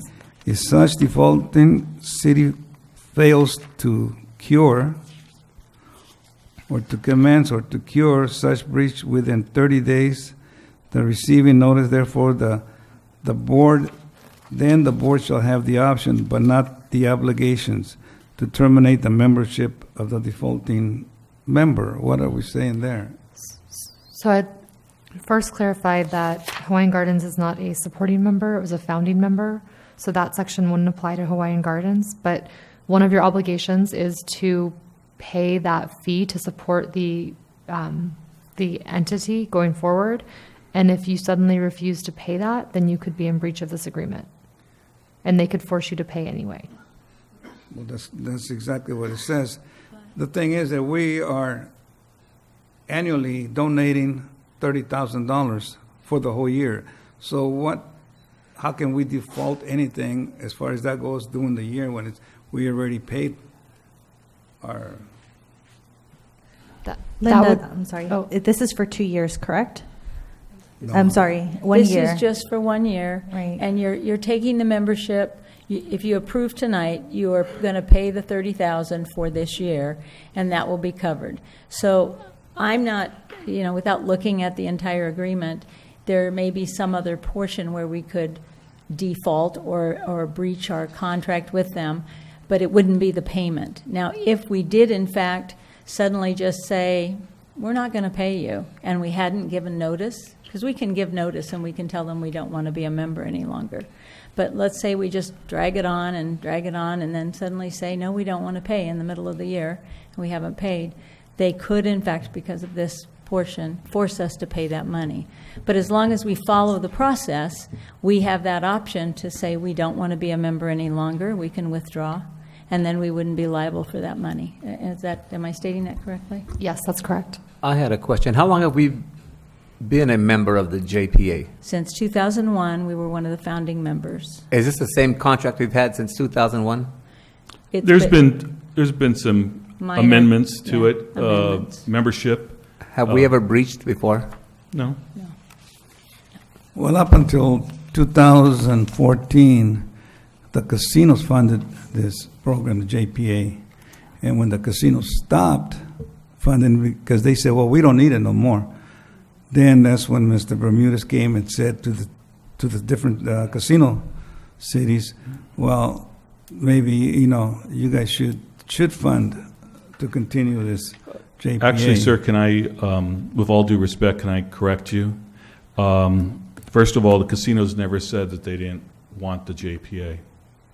Second of all, it's always been in the interest of the city managers and the city councils that were members at the time and their board members that the JPA be under the authority of the cities, not be holding to the card rooms. They felt that the primary interest was the residents of Hawaiian Gardens, first and primary, as well as the other cities that are members. Second, the administration of governance, and then third, the card rooms. Who funded you before 2014? The card rooms were making donations to the JPA in your benefit. That's what I'm saying, 2014 then, when they... But they never said they didn't want it. They still wanted it to exist. In fact, But they I didn't wanna have fund regular them. meetings with them all the time. But they did not want to fund them anymore, is that correct? No, there was a fight between the card rooms, smaller card rooms and the big three, and those issues came to light, and they decided not to fund it. That And that's they were when- giving you enough money to fund the program themselves. And that's when you came up to the cities and asked to... No, actually, the city managers all had a meeting together, and that meeting was in the city of Bell Gardens. And the city managers, they wanted to keep the JPA. That was in the best interest of all the communities served, at which time the board met and also agreed, all the board members also agreed. One city did not. That city was Gardena. So they continued to fund the JPA through the cities. You asked me to come and answer questions like I am today, and that's what I did back then. But your delegates your board members that are appointed by the city council came in and decided they wanted it, that they believed it was extremely important to the viability of the city's revenues, continued revenues.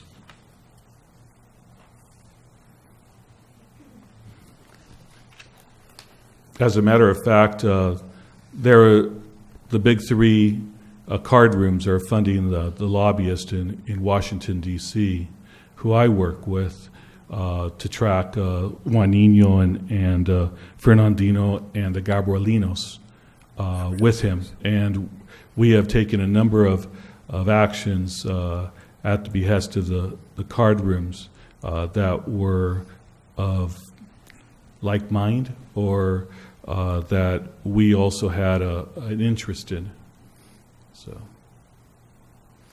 So, Kendra, you don't see no problem with the Section 17, the breach of that paragraph? I think that it's standard language to include something about breach in a contract. Are you? No, I just wanted to say, how can we breach a contract when we pay fully every year? What, for instance, what can we do to breach a contract once we gave them the $30,000 for the year? So there are even in the next section some requirements, like the board can maintain appropriate insurance, and then each of the members, including Hawaiian Gardens, is responsible for sharing the cost of that. So also that you're required to defend, indemnify, and hold each other harmless in the event that there is a lawsuit filed against the JPA. So you do have some obligations that if you then refuse to uphold them, you could be in breach. You could also agree to other things down the road that you could then also breach if you decided at a later point without properly withdrawing that you did not want to do. That's it. You're excused, Mr. Bermudez. Well, thank you, sir. Is there any other questions? Any questions over here? I have a question. Go ahead. Go ahead. No, seriously, go ahead. Mr. Rudy Bermudez, I don't know if it's too sensitive to say about our online gambling, internet gambling. Well, Councilmember Trimble, I think this is off topic from what the item that's presented is. But not really, because there was 3 card clubs and 2 Indian casinos that came against this bill that JPA was trying to push for the residents of every card club city. Am I going to? No, let me just say this. The JPA is looking at 5 items right now that are in the best interest of protecting your revenue stream here in Hawaiian Gardens. Those are the impacts of internet gaming, tribal recognition, no collection, the moratorium, banking, player banking rotation. Those are the 5 items that we are currently tracking and working on. In some cases, we have drafted, like internet gaming, we've drafted legislation, language. In the moratorium, I will be drafting that language. Player banker rotation, I'm working with the attorneys for the card rooms, particular the big 3, and tribal recognition. We're working with the big 3's lobbyist in Washington D.C. So those are some issues that we're tracking. As a result of it, we've completed a economic impact study. We've have a proposal in our budget for a new video to market to the legislature and to Washington as to the programs and services that are offered in our cities as a result of our funding stream that is generated from card room gaming. We've incurred a lot of legal money, legal costs, drafting the legislation, and we've worked very closely with the authors of different bills in Sacramento, and to get the wording just perfect the way they want it. So those are some of the things we're doing. I think that comes pretty close to it. Our interest is to protect your revenue stream, which you don't want to become is Blockbuster. You don't want to become Kodak.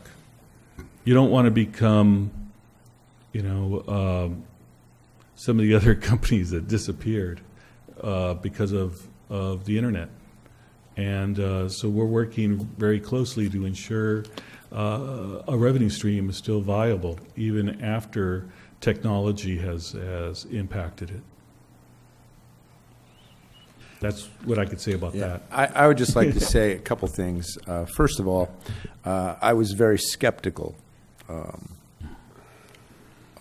few years back about the JPA. And I have been going to the meetings, and some of the meetings are very long meetings. We do a lot of work at the meetings. We don't just sit there and, eat breakfast, although we do have breakfast.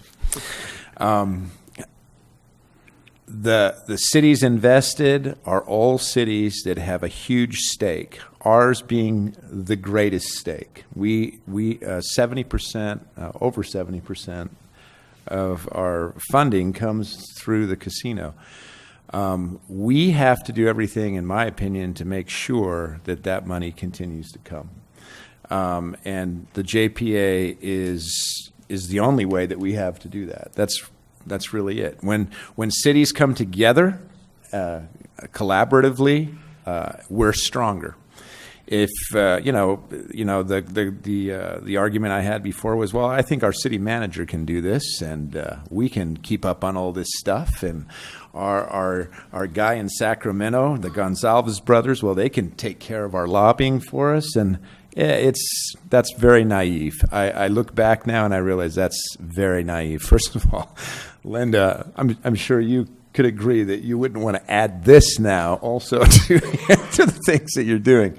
It's just a lot of work, a lot of legwork, a lot of planning, a lot of writing. The legislation that we're working on now, or that we have been working on, it's laborious, So I think that without the JPA, I'm pretty convinced that we would not be in the shape that we're in right now, and that we could lose the revenues that are so important to us.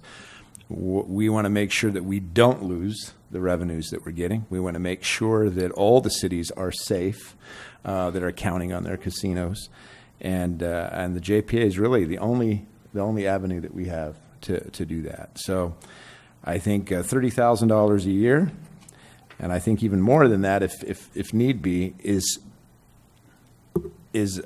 a good deal to make sure that we have these things protected. And again, I sat there firsthand now, and I see what goes on.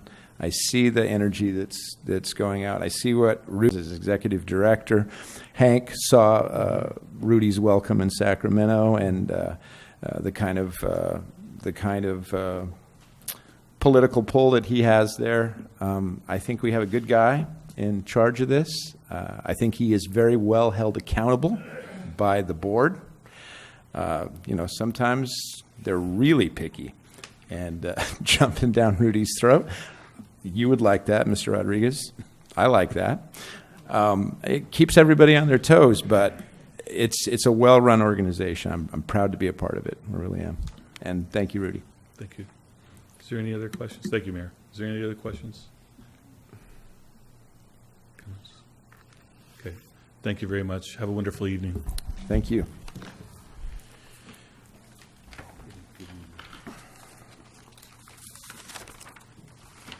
Okay, so I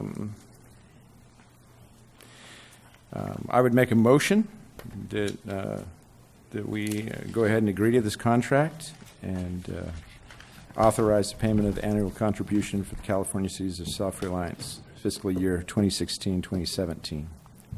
I second it. All in favor? Aye. Aye. Aye. Aye. Right now, I'm going to ask for a short recess. We've been sitting here for a while, so let's stretch our legs for a minute before we come back and finish up the meeting. Thank you.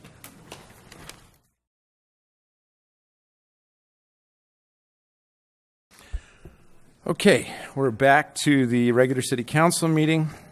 In our agenda, we are on page 3, discussion items D. Discussion item 1 is a request by Councilmember Rios to rescind the council action at the meeting on August 9th, 2016 to discontinue incentives for schools participating in the City 3K Fun Run Walk event. I would like to first, I believe I motion, and then we can go ahead and have discussion, right? So I'll go ahead and motion that we rescind the council action at the meeting on August 9th, 2016 to discontinue incentives for schools participating in the 3K Fun Run Walk event. And I second that. We're having discussion. Oh, so you don't ask for all in favor? We don't have to have. You have discussion first. There's a motion on the floor. Oh, you I can see. have Okay, discussion so you and want then to, you can okay, call for I'm a sorry vote. about that. You want to discuss it before we have the vote. Well, when I returned, I was asked where was I at our last council meeting, innocently indicating that I was in Washington, D.C., as I had announced. And it was just an amazing trip. I will go ahead and talk a little bit more during my oral presentations. Not having any clue or idea that this action had been taken, because I did see it on the agenda. However, to me, it was just a matter of requirement and formalities. And second of all, my fellow Education Committee member, Mr. Trimble, was going to be at the meeting, so I thought nothing wrong of it. So I asked the council to rescind their action because how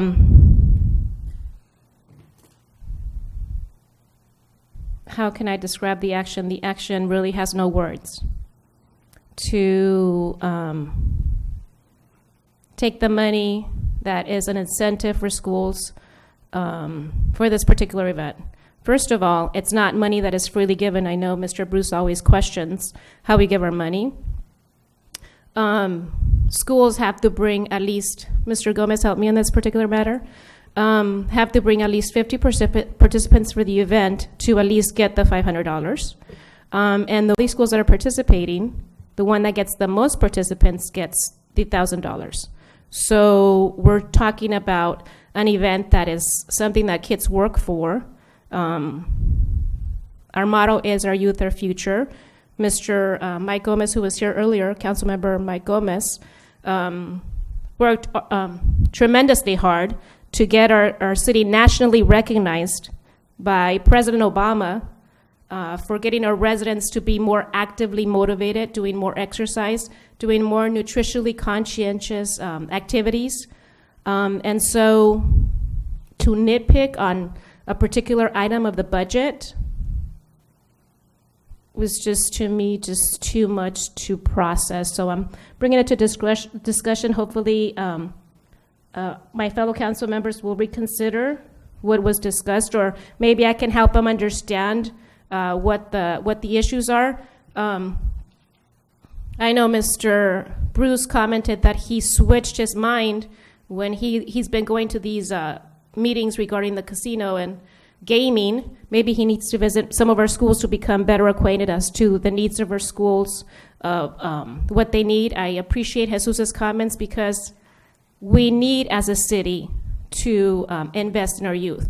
And I have no problem taking all of their precious achievements that they bring us. I mean, last year the schools came and told us about all the amazing things they're doing regarding attendance, all the amazing things they're doing in regards to their reading programs. They haven't said anything about this 3K run, but I know that the first thing that came to mind was last year we had an incident with this little girl, and she just wanted to participate. She just wanted to make her principal know that she was there, even though she had something that happened to her. And she was just eager for the principal to come and give her the medal of her participation. So I know this is a kid event. We're encouraging more. This is our attendance has increased quite a bit, whether it's because of this minimal investment that we're making. It's to benefit our youth and it's to benefit our community. I have a question, Steve. How many people participated last year? I have some data here. So in the first year we conducted the program in 2014, we had 311 students participate, 248 adults participate for a total of 559 participants. Last year we had 260 students, 180 adults for a total of 440. Now, aren't the adults paid? Yes. Participants, all adults that participate are paid. Yes. Participants 17 years and under are free. So not only are they bringing their kids, but they have to pay for participating. Correct. And I also, I don't think the council's aware that we do receive some donations for this event. Cerritos College has graciously donated $500 towards this event, which can be used for this incentive, which I rather not call it an incentive. I'd rather call it an investment, because we're investing in their sports equipment, which I personally got to witness as principal of the day at Ferguson. When I asked the principal, what do you need? I would like to donate some money. And the first thing that came to her mind was, please earmark your check towards sports equipment. So I know personally firsthand, after having visited the school and having been principal of the day for a whole day, that there is a need for sports equipment. And in addition, $500 was also graciously donated from the office of our Assembly Speaker, Anthony Rendon. And so, with the collaboration of other elected officials and other government agencies, I really do believe that we can help make this one of the healthiest cities in California, in the state. We're all working very hard towards this goal. And I think as long as we keep our eyes on the prize and continue to encourage our kids, this is something that is doable. And so, and I know also that Dr. Alexander has also reached out and tried to find to help and assist us with this event. So, the school's participating, having over 50 participants just to receive more sports equipment. This money isn't going towards a pizza party or candy. It's really going towards diversifying the equipment that is available to them, so that each and every child during their recess and their after-school programs can find something that will keep them and motivate them to be active. And what better way to do that than to support our schools, which is really where a lot of kids spend a majority of their day while their parents work or whatnot. So I did speak to Vice President Chris Apodaca, and he very much is very grateful for any donation that may come towards the schools, and he looks forward to working with us, and hopefully the school's getting some sort of reinvestment.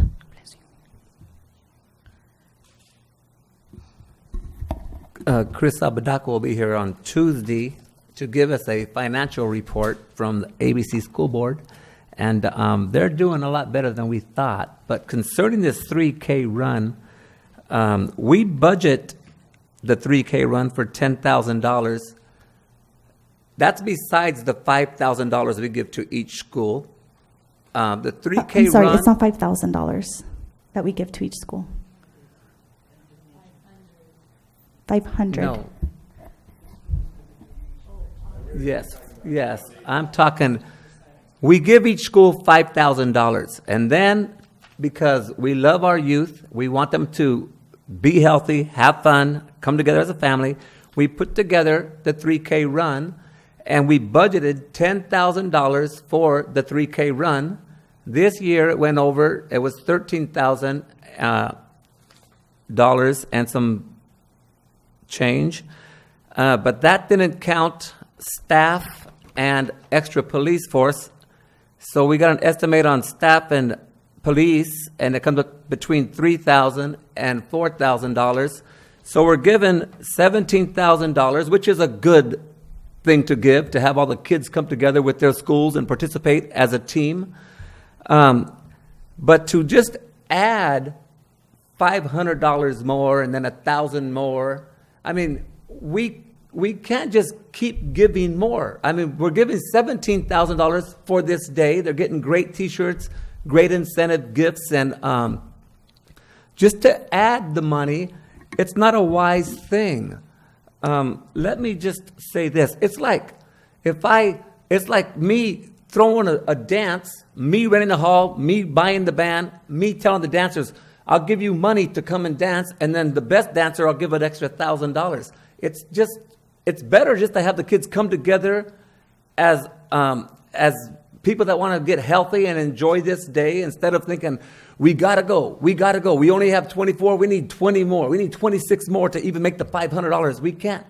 See, it just takes the fun out of it. The school, when Chris comes, he'll explain they have money for balls and hula hoops. I just think we're holding people at the end of free, and everything the city's involved in, we give it to people free. I think everyone just come and work out for the love of it, and parents, be an example to your kids and come walk with them, run with them, and enjoy it without us giving out more money. Let's keep putting the 3K run on. I'm not saying take no money from the event, but to add money to it. If they really needed jump ropes and stuff, the $5,000 thing, they could use $500 for balls. I have a question. I mean, we don't want to hold them accountable for the $5,000. We trust them. Mr. Turnbull, I have a question. So I know that we both had the honor of being there at the boxing tournament, which was on Sunday, and you did an excellent job in announcing, and I know you've been a heavy advocate for the rugby team and other sports teams to get more additional funding. And so I think this is very much in line with that, even though it may be a different institution. I think, in essence, it's supporting something that you truly love, which is to see kids active and find a passion that will keep them off the streets and keep them interested and healthy. And I know a lot of our kids do participate in after-school programs, which provides that avenue for them. And so I know that, we talked about the $3,000, perhaps that being a lot. Would you think that maybe $2,500 or even $2,000 to split it amongst the schools, would that be something that you would support? Councilwoman Maravilla, it's this. We're giving $17,000 for the event with the T-shirts and things of that nature. I think that's, and then them running and walking and crossing the finish line and getting cold water. I think that's a award in itself. The schools, like, let's just take Ferguson School.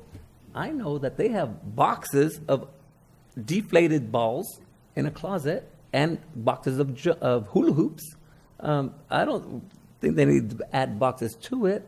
I mean, so what I'm saying is this: I love them to have fun, but to pay them to come with a cash prize. Well, I don't know. I don't think it's paying them to come. I think it's encouraging them to participate, and then to have them participate with their parents. A lot of kids, as you know, because we both grew up, I think, in somewhat similar socioeconomic status.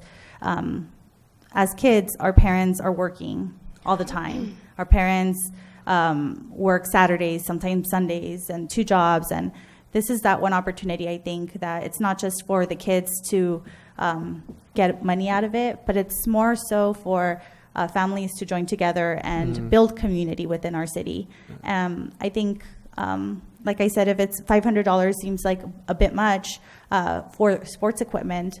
I know I dug deep into my pocket and donated out of my own personal money because I saw that they really didn't have the money to buy additional equipment. I mean, whatever you saw, maybe that's for the whole school year. And as you know, kids wear and tear. And, if we can give a little bit back to encourage them to stay healthy, perhaps we can even say, maybe it won't be 500, maybe it'll be 400 or 300, but it has to be used for something something different. Something that can be used in a group activity, or perhaps we can pair that with sending our recreation staff over there for a couple days to the school that has the most participants. Instead of the $1,000, they can get maybe $750 and a whole day of rec staff going over there and doing, to encourage also participation in our programs to keep kids off the streets.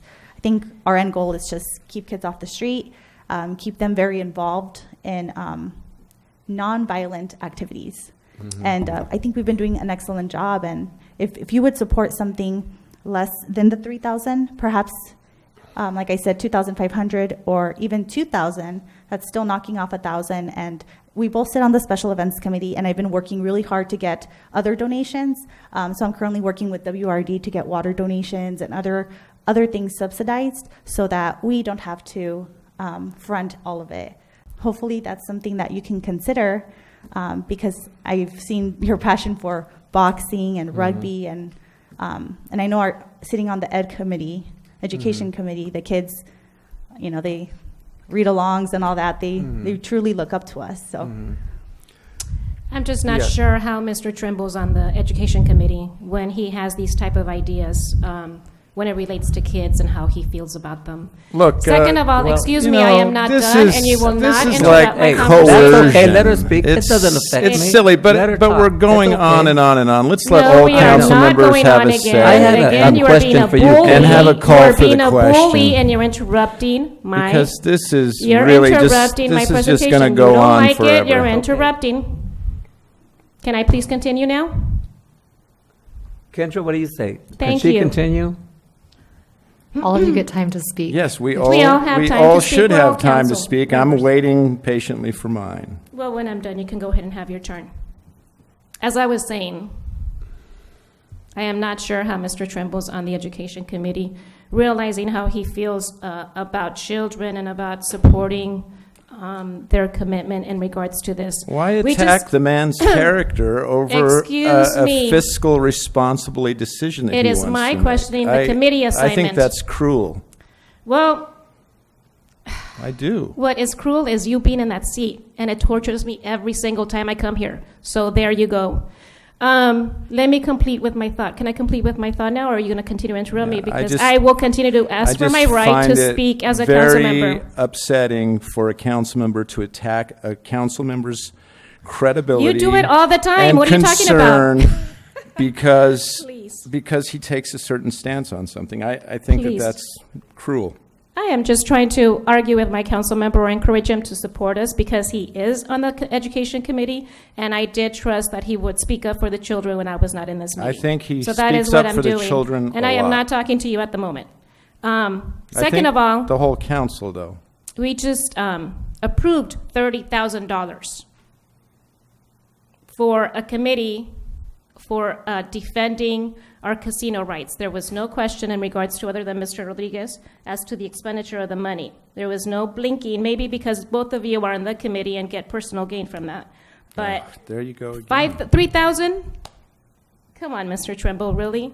And no, I'm not willing to compromise Ms. Maravilla in regards to the amount. That is pettiness. How much is our budget, Linda, that we have as a city? Are we in a deficit again? What is our city budget? About 18 million. $18 million. And what is our deficit? We don't have a deficit. We do not have a deficit at the moment. Okay. Hawaiian Gardens schools that are based in Hawaiian Gardens. I know Artesia is based in Lakewood, but are they still in the same district? ABC? Do they work with each other? The principals meet? Do they collaborate? Do they work as Can I a answer, unit? since I'm the committee, I'm the education committee, can I answer you? Yes. There's the Southeast Community Collaborative where all the principals meet, and you're part of it. Okay, well, invite me. I'll go, because I had a question for Kendra. We had the meeting with the casino, and they brought up their parking solution, and they're renting from Artesia High. And how much were they getting a month? It's approximately $10,000. A month? I believe so. Did you hear that, Price? I did, and have you been to Artesia and seen their gym and their bathrooms and the conditions that these children go to that school? Have you seen the How school much as to was the amount it a of month? grass One that more is on that time. school? How much was it a month? One more time. Did you hear it? Yes, I did. Do you know how much it takes to run a school? Okay. Well, never enough. I mean, we give them $5,000 too. I'm just saying. The argument is I'm- not, I mean, where is there Okay. the limit? I'm Well, not sure what you're talking I don't about. think you're listening. I am listening. Okay, well, I'm We through obviously just have to be discussing. respectful to disagree, and we can go ahead and do that as fellow council members. Can we do that? Thank you. Mr. Rodriguez, do you have any comments?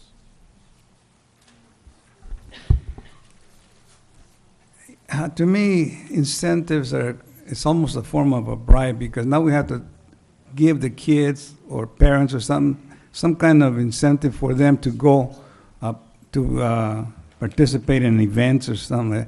And it shouldn't be that way. It should be that they should do it for the challenge,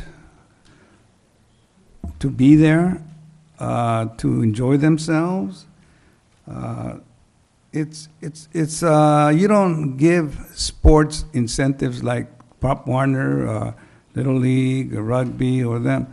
They're doing it because they like to be there. They want to be there. It's like I say, it's a challenge. It's a friendship amongst them, and so we're living right now. We're living in a state where we have to give something to get something. And you see it on the markets when you see the kids out there throwing fits, and the mother has to give him or her a toy that he wants to shut him up. That's an incentive also. So this new generation it's they call them what, millenniums? Is that what they call them? It's all about, in order to do something, you got to give me something, and that's not right. When I grew up, and I'm pretty sure when Hank grew up, because we grew up in the same town, and a few years apart, but we never got no incentive. We just loved to be where, if there was an event, anytime we wanted to be there. They didn't have to tell us or give us something, and so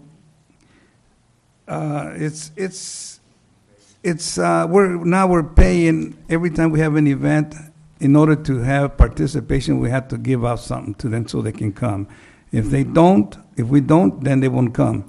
So that's not right either. Either they should be there because there's also going to be a health fair there also. The parents should take their kids. The teachers should take their kids over there because it's for the benefit of the kids, and we shouldn't have to give something to have them participate. And like Hank said, well, we're giving out $5,000 here.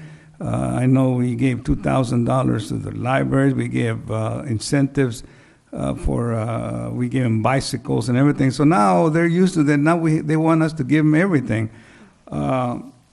So I'm kind of I'm decided. I decided that if, to me, either would vote for no incentives, or I can make a proposition for $500, just like Mr. Speaker of the House Rendon and Marisa Perez of the Cerritos College. They donated $500 each. So I would agree on $500, and that's about it, or none at all. I have a quick rebuttal to some of the comments that you just made, Mr. Rodriguez. I know that you mentioned that, we're bribing our kids to participate in the 3K. I do not agree with the word bribe because this isn't just going towards a team. Like, for instance, you mentioned, like, we're not bribing Little League or Pop Warner. This isn't a bribe. This doesn't go to one specific team. This goes to all of the children in a school, which all reside in my city, our city. And, all of these children are not asking for candy. Like I said, they're not even asking. This came from council. And I think it was a great cause that the council supported last year and the year before. I'm just not quite sure what changed this year.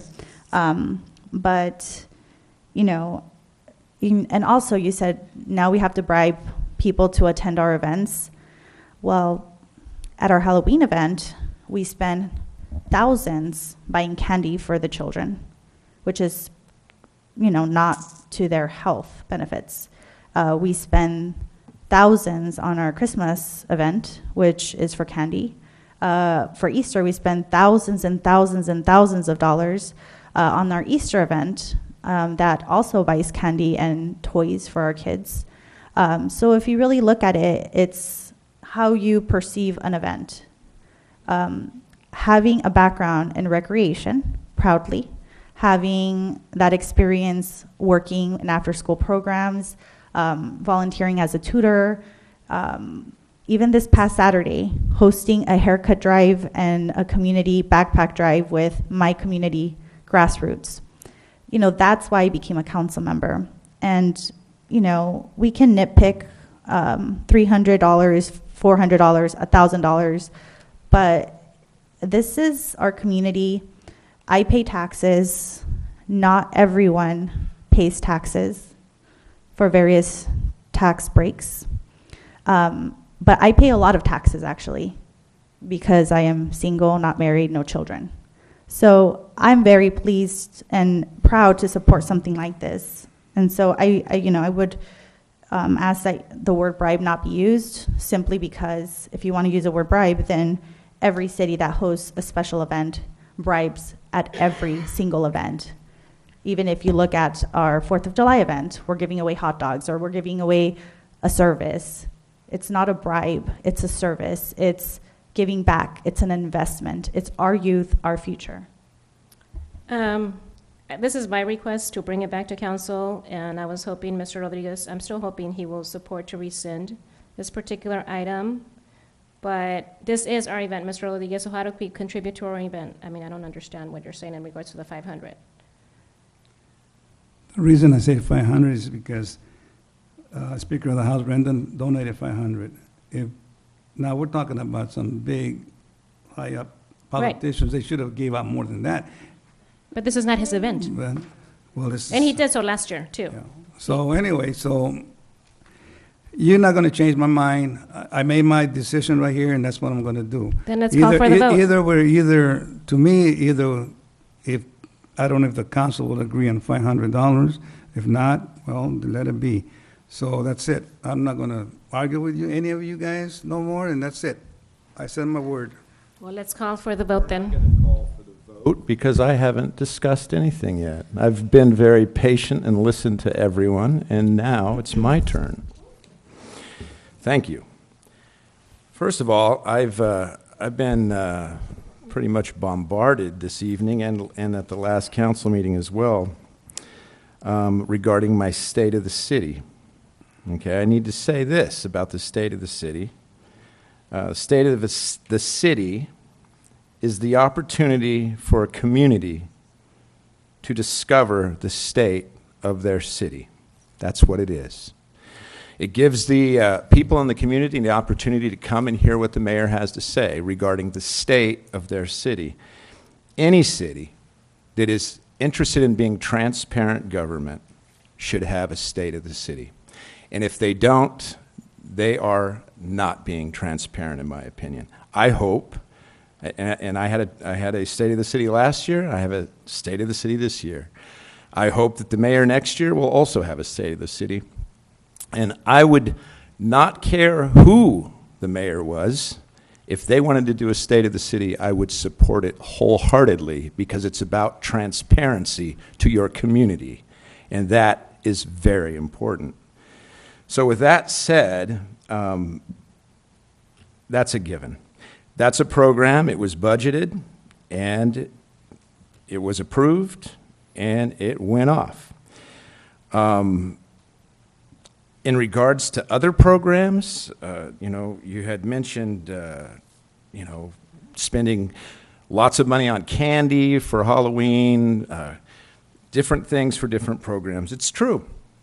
I believe that we should revisit the spending on every single program that we do. Everything. I think we're a little bit out of control here in the city of Hawaiian Gardens. And if you went to my State of the City address, or if you listened to it online, you would have heard what I had to say about it. And it is that this city needs to become fiscally responsible. We need to learn how to say no to some things and yes to other things. We need to look at our spending, because coming up on this budget, as we're coming up on it, we have over $1 million in staffing that is being requested on that budget. And managers feel very much that, hey, we need these jobs in order to do the things that we're being asked to do in our city. Well, that's $1 million, people. That's a lot of money. We have all kinds of expenses in regards to making sure our streets are repaired, making sure that our infrastructure is together in our city. We have so many things to do here. We need to revisit all of our spending. And all I'm doing is being faithful to my State of the City address. When I say no, that's it. That's all I'm doing. To be accused of not caring about kids or not being interested in education, that's ludicrous. That's absolutely ridiculous. And it's just a way of trying to get a vote that you want. And it's wrong, and it's cruel, and it's unusual to accuse another council member of not caring about our kids because they want to be fiscally responsible. Look, Jesus Mendoza, you said, if you're still here, when you came up, that you attended the fun run and it was a great event. I've attended it too. It is a great event. I think it's wonderful to see so many kids and teachers and parents coming to be healthy. And I'm all about the $17,000 that we spend for that program. We spend $17,000 already, people. The City of Hawaiian Gardens pays for that. That's very generous, super generous. We need to understand that this city is more generous than any city anywhere around us. You guys do the comparison yourself. Find out what other cities give to their school districts. Find out what other cities give to their kids. You will see that Hawaiian Gardens is bar none. We are incredibly generous and have been in the past and will continue to be in the future. However, there are other expenses. And there has to be a limit to what we just keep giving out, because it'll never stop. Because as Mrs. Rio said, there is no end to the needs in our schools. There isn't. There's no end to the needs in this world. But we are not the ABC Unified School District. We are the City of Hawaiian Gardens. And we have a lot of other obligations as well as our school children. It's just the facts. I'm well aware of our schools. I have visited all of them. I have participated in many of their programs. I'm also very supportive of ABC Unified School District, and I appreciate our generous relationship that we have with them, and we are generous with them.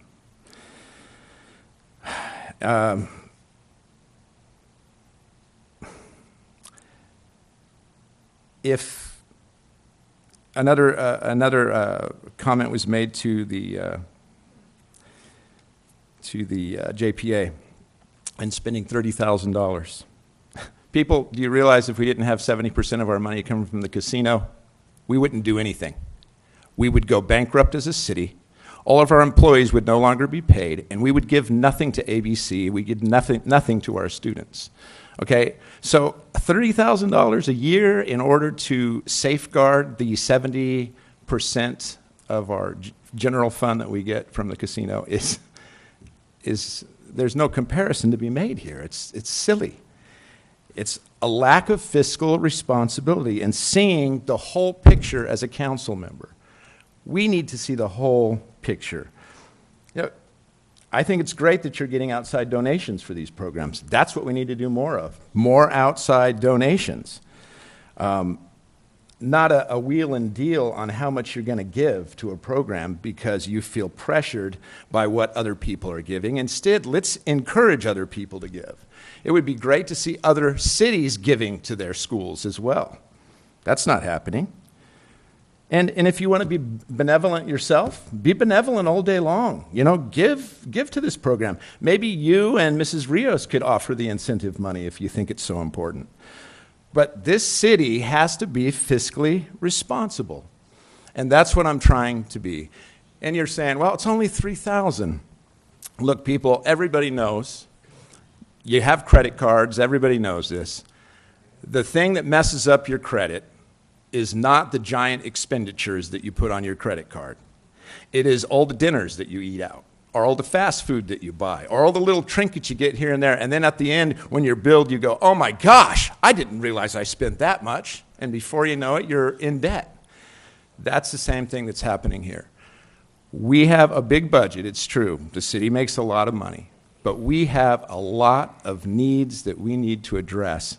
And I'm very concerned about this upcoming budget and all the needs that I see need to be addressed on it. There are some big number items, and I want to make sure that this city is running smoothly. So I'm not at all in favor of rescinding this. I would like to stay with the original decision that was made. After all, it was a council decision that was made. We had a quorum. A decision was made. I would make the motion to just not rescind it. I still have some comments. So I know that you mentioned that, you know, we have to be fiscally responsible, but I know that when planning, first off, I have a question. Have you ever attended another city's State of the Union address? Yes, I have. Okay, so most State of the City addresses, that has a small portion where the mayor introduces the city and I guess the climate of the city, and then most of it is done by a city manager, an analyst that gives thorough information about what's going on. About $5,000 to $6,000 was spent on this event, where breakfast was given to the public. We even had performers, and that's lovely. But if we're going to be fiscally responsible, and not a lot of people attend that particular event, we could have just turned on the live cameras and live broadcasted this at no cost to the community, at no cost to taxpayers that pay taxes. But, you know, you thought it was a good, you know, investment to encourage the community to attend, yet nobody attended at a very high cost. That's not true. That's an incorrect statement. Maybe And I know 20 people. you didn't attend, and no, that's not correct I wasn't either. in the country. You can watch the video and count the people, and you get more than you said are there. I did. Look, well, you didn't count very well. I can count. I took a higher math than you And the did thing is in when it college. comes to Excuse I me, don't Ms. know what Carney, that has to do with can anything. he respond to When- Ms. Maravilla that way, or is he disrespecting her at the moment? I think you're disrespecting the whole process here, Marianne. And so really. my comment about the State of the Union address is that we didn't have to provide all of that. We could have provided it live stream, and I would have been able to watch it directly from my phone in a foreign country. But in fact, I couldn't because it was here present, and I that couldn't can be your interact. call if and when you're ever mayor. You can make that call. Right, but you know, I just don't get. My how call was I wanted people You're comparing- to actually be able to walk over or drive over to the event and to People see could it have sat here. and to enjoy breakfast. That was my intention. okay. And the year before we did it, and I had over 100 people attend. This we year, cannot staff did not send out the invitations, Okay. and so we had a lesser attendance. However, it was still filmed, and the people that were there did enjoy it, and they had the opportunity to attend I'm it. really not quite sure how we are comparing apples to oranges. I don't know how you're comparing this either. Right. I and really so, don't. I don't know how you're comparing $5,000 that gives food to 20 people and $500 that goes and stretches very far for, I don't know how many students attend Ferguson, Hawaii, and Melbourne. I don't know what that has to do with the discussion either. It's not like we're impeding the schools These are the from their priorities education. of Mayor Barry Bruce. These are his priorities. And Feeding these are breakfast- the priorities of Myra Moravia, Exactly. are they not? And And, so as Mrs. Rios said, we have a right to disagree we will respectfully with each I will other. respectfully disagree. I'm just very glad that all these comments were made in public, live stream, recorded, because it's important for the community to know who they're electing in office and what those priorities, where those priorities lie. The median age for Hawaiian Gardens the average age of a Hawaiian Gardens resident is less than 30 years old. Most of our youth are young. We have a lot of young kids. We have an epidemic in the country where obesity rates continue to increase, and we've done an excellent job in promoting health and wellness. I hope that future councils will see this differently, and that's all I have to say. What was the motion that was made? It's been a while. To rescind. The motion was made to rescind, which would mean to revote on this issue, correct? Well, it would mean to undo the previous action. Undo the previous action so that we could revote on the issue, correct? Okay, so if the motion was made to rescind, there's a second through Mrs. Maravilla. Okay, so let's call for the vote then. Can I do a replacement? We have a motion, we have a second. Do we not? Yes. Let's What is your take question? Sorry, I the couldn't vote. hear. I have a question to see whether or not we can do a substitute motion. You can always ask for a point of Wait. information. We have a motion and we have a second. We already had a motion and a second. With Yes, so if you want to call the question, then you would take I two-thirds to. vote. So Yeah, you have to okay, call the I want question. to call the question on the original motion that was made, okay, so that we can move on. And so that is my motion, to call the question. Do I have a second for that? I know that Ray asked Do for I have a $500. second I'll for second that it. motion? Okay, so now we have a call for the question, we have a second, and so now if I can get another vote, then we can vote. No, you need four. You need Oh, four we need votes. 4 votes. To call the question, you need 4. Okay. He's not well, very I won't familiar get with the that, I rules. won't get that then. What about what I suggested about $500? Is there? Okay, is there a big- there's a motion on the floor, so you need to address that. One motion. Sorry, at a Ms. time. Carney, can you address the issues of procedure? Because a council member has the right to ask questions or ask for a substitute motion when we're discussing a motion to the maker of the motion. Is that correct? Yes. Which would be myself. Any of you could make a friendly amendment or a substitute. Right now, though, there was a motion and a second to call the question, so you can have discussion about that topic, or you can vote. We can vote on the calling the question. That should be go first, shouldn't it? No, it should be to call the question first, because they don't necessarily have to vote on that yet if there's going to be a substitute. But you need 4 votes. They need 4 votes to call the question. Okay, well, I wasn't aware that it was a 4 vote, because there's no point in even making the motion. Well, you've already made it, and it's already been seconded, so you let's go should ahead. vote. Okay, so all in favor? No. Aye. No. So Well, it's not done. we just voted. Not everybody voted. You voted. You Ms. heard 3. He didn't Ms. say Underwood, anything. can I you didn't please say call a roll call vote? Yes. Thank you. This is the call for the question. Councilmember Rios? No. Councilmember Tremble? Yes. Councilmember Maravilla? No. Mayor Pro Tem Rodriguez? Yes. Mayor Bruce? Yes. Motion fails. So as I was saying, I would like to make a substitute motion. I know Mr. Rodriguez offered a $500 donation, which can be used along with Cerritos College and Rendon's donations. So I would like to take up Mr. Rodriguez on that offer. Mr. Rodriguez, are you willing to give $500 for the schools as incentives or as, I'm not sure what, yeah. Is that what you're saying?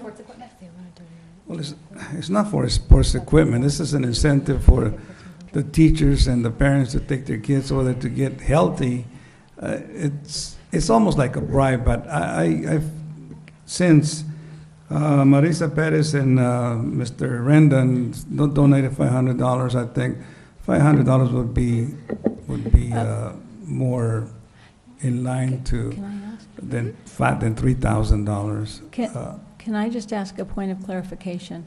When you're talking about the donations, you're talking now about $1,500. So is that to just put towards those, or is that to replace it and just use that as the incentive? I'm not real clear on what those donations It's are going to do. $500, not $15. Well, $500, but the 2 other donations she spoke about. Yeah, perhaps I'm we just can not sure how we can that. earmark that towards providing sports equipment, because that's what the money was used for So last it's year a and the year before. donation, not necessarily tied to the incentive, it's more Well, the just incentive is for sports equipment.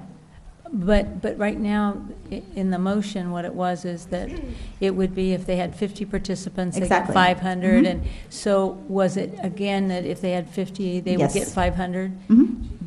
But we right now have Well- $1,500 you're talking That's about. not what he said. He said 500. 500, but then the other 1,000. Then I But we're wanna- not talking about that. We're just talking about the city I contribution. want to agree on the other. But the details are handled by the event committee. The event Kendra, committee I'm has to sorry. decide the details. We need clarification. We have a lot of disorder as far as parliamentary procedures go. We have a first and a second without any votes. Then we had a substitute motion without a second, and then we have more discussion on that. So we need clarification for parliamentary procedures because there's too many things going on the dais here that are not being followed properly. So if you could please So there are step too in. many, there's one motion and a second on the floor. There was a substitute discussed but not made or seconded, I don't believe. So there's still the original, and if they want to have discussion about an alternative, then that's acceptable. So, yeah, my understanding is there's an original motion and we're discussing the amendment to my motion. I And agree. since I'm the maker to the motion, then I would have to agree. There was a second on that original motion. Yeah, there was, on the original motion. We're clarifying the amendment. We're clarifying it, the substitute. The original amendment was changed, and they're discussing the original agreement amendment. So there's only one on the floor now. Mhm. It's just one. It's just the original. It's the original To one, rescind. which was to rescind. It was seconded by Maravilla. And then Ray said that he would bargain for I'm negotiating with $500, and now Mariana they're discussing it. about the substitute motion, which she will probably agree to, and then I'm talking with Ray So- about that. So the amendment, just to clarify the language, Mr. Rodriguez and Ms. Maravilla would be what? So Mr. Rodriguez offered $500 from the city to contribute towards this event for purposes of encouraging participation, and I would like to take you up on that offer. And I appreciate No. that you want to do this. Linda was saying $1,500. Where did that come from? Well, yeah, and that maybe was incorrect, but there was a discussion about, but if it's only the 500, then is that just to be given to the committee, and they would distribute that to the schools however they wanted to do that? The committee usually decides how to work that. Okay. Right now, we're just talking about what are we going to give for the 50-plus Okay, participant okay, donation. Okay, all right. So That's the all I committee wanted to will talk clarify. about that I at a just wanted later to time. clarify how that was going to And work. Mr. Rodriguez, I would appreciate, I mean, I'm not part of the events committee, as you know, but I would appreciate that the events committee take on that task of deciding how that money is going to be done or whatever is going to be done with that. So Does that work with you? we agreed on forgetting the $3,000, and we're just going to deal with the $500. Is that That's what what we the agreed? amendment is, that's what your That's- amendment there's is no- trying to That's do. the There's no only thing other, there's no, what confused me was when Linda said 1,500. I said, wait a minute, where did that come from? Well, we're not discussing contributions from Cerritos College. We're also not discussing Rendon's contribution. We're only discussing our contribution towards this. Let And me clarify to you as to where that money came from. That was your comment about the 500, that was from Brendo, and the 500, that was, so those together make 1,500. That's how that was made. 1,500? But you're talking about 500 only, and it's clear that it's 500 only from you. from the 500 city. and 500 is only 1,000. Oh, who else is donating 500 besides? No, you're adding my Yes, suggestion. you're. The yeah. city. No. The city. City, well, our donation will be 500 if we all agree on that. Well, if that's your amendment, so. So you. Lucy, how do we clarify You- that? Do you understand the amendment that I am accepting, the addition of $500? So is it a substitute motion or is it a friendly amendment? Because. substitute motion because Okay, so it then doesn't you make don't have to accept it. You can just make it and then you need a second. Okay. I would Then like, I need something clarified. The budget was $10,000, correct? Correct. Okay, but we spent 17. Well, the budget was 10. The budget was 10. We spent expenses that were recorded 13,000, which actually included payment to 3 schools for participation. And then we estimate around $3,000 to $4,000 for labor, staff time, and sheriff's sheriff, coverage that yes. is not in that particular thing. They're coded to other Yeah, places. but included with that, it would be about $17,000. Correct. Yes. So now, the original budget is $10,000 because we're taking the $3,000 away and adding $3,000 for police and staff, so that's back to 13. And now they're going to give an extra 5, so that's 13.5 from the city, correct? To cover the cost To of the cover event. everything. It will probably be around the same amount. I mean, I have no way of knowing for sure how that will come out, but yeah, Well, it's the last estimated for 13 was 10,000. given kind of illegally because it wasn't approved by council. The first, wait, let me get this straight. In Mr. 2014, that council, as an incentive to get people to come out, put that $3,000 up there to create an energy to bring them out to run.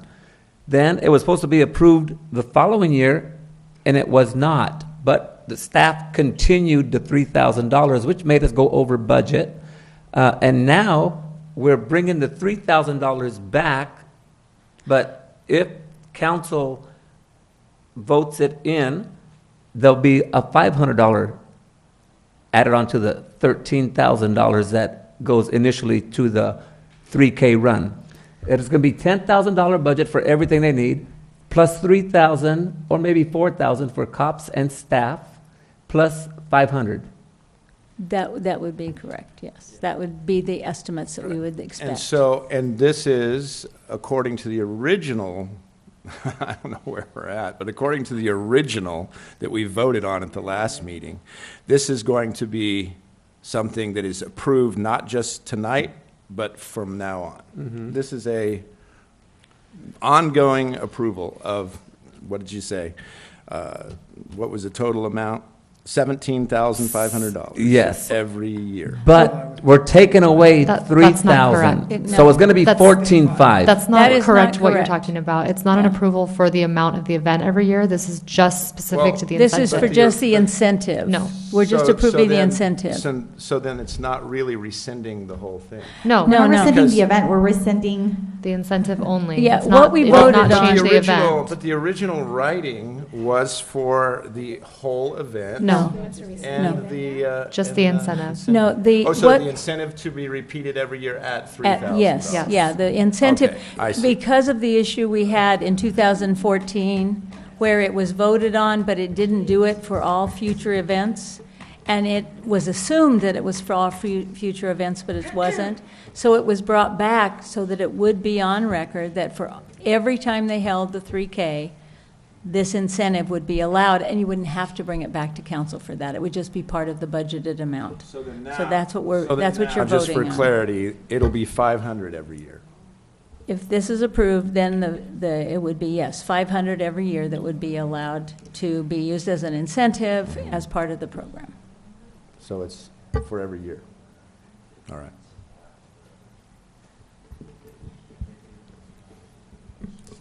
I appreciate the.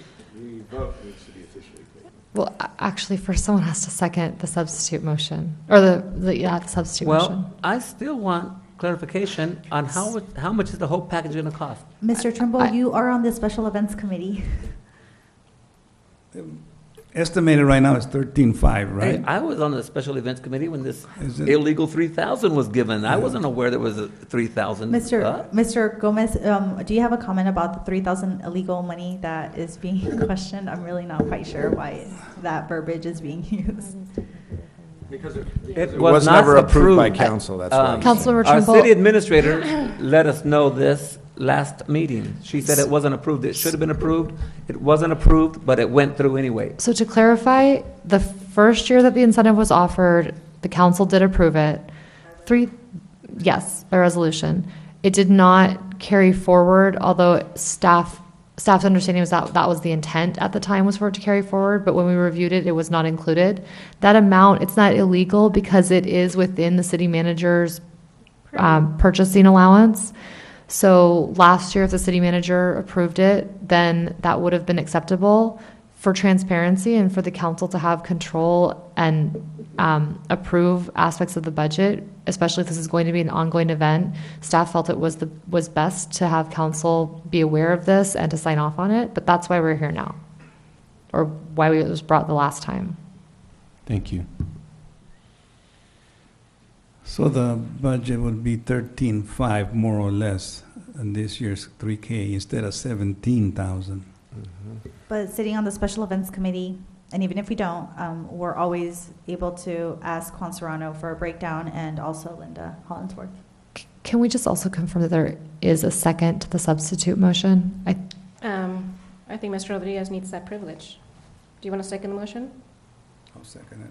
Thank you. Okay, all in favor? Aye. No. No. No. Let's move on.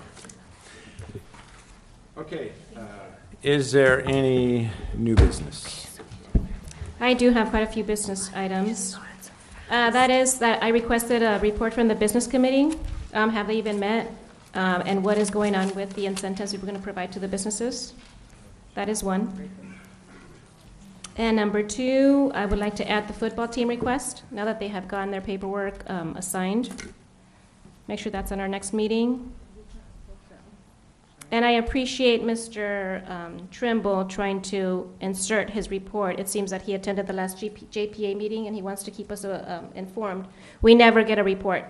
So I appreciate, I guess you attended the last one. Maybe we can make that part of our meeting, since that is such an issue that is coming up. I know that there's various, my concern is primarily the online gaming, that's, if you have any to report, if you need it agendized, I have you can go ahead and lot, make a report but on that. We're kind of stuck to silence on what's really happening. We're so I stuck to can't- silence, so but don't I even can- talk. Yeah, you know. But that's why I'm She was there agendizing. too. It's kind of scary what's really going on. Well, but Mr. Trimble, what I'm saying is if you need to make a report, we can put it on the agenda and you can make the report because you are a committee member. Is that correct? Well, I'm a substitute. Oh, you're a substitute. So So I if go you there need, because I love it. so if you can You report know? it, we can agendize it, It's- so you can formally make a report on that, if you need to. If you don't need to, then I will remove my request. Those were my 3 items.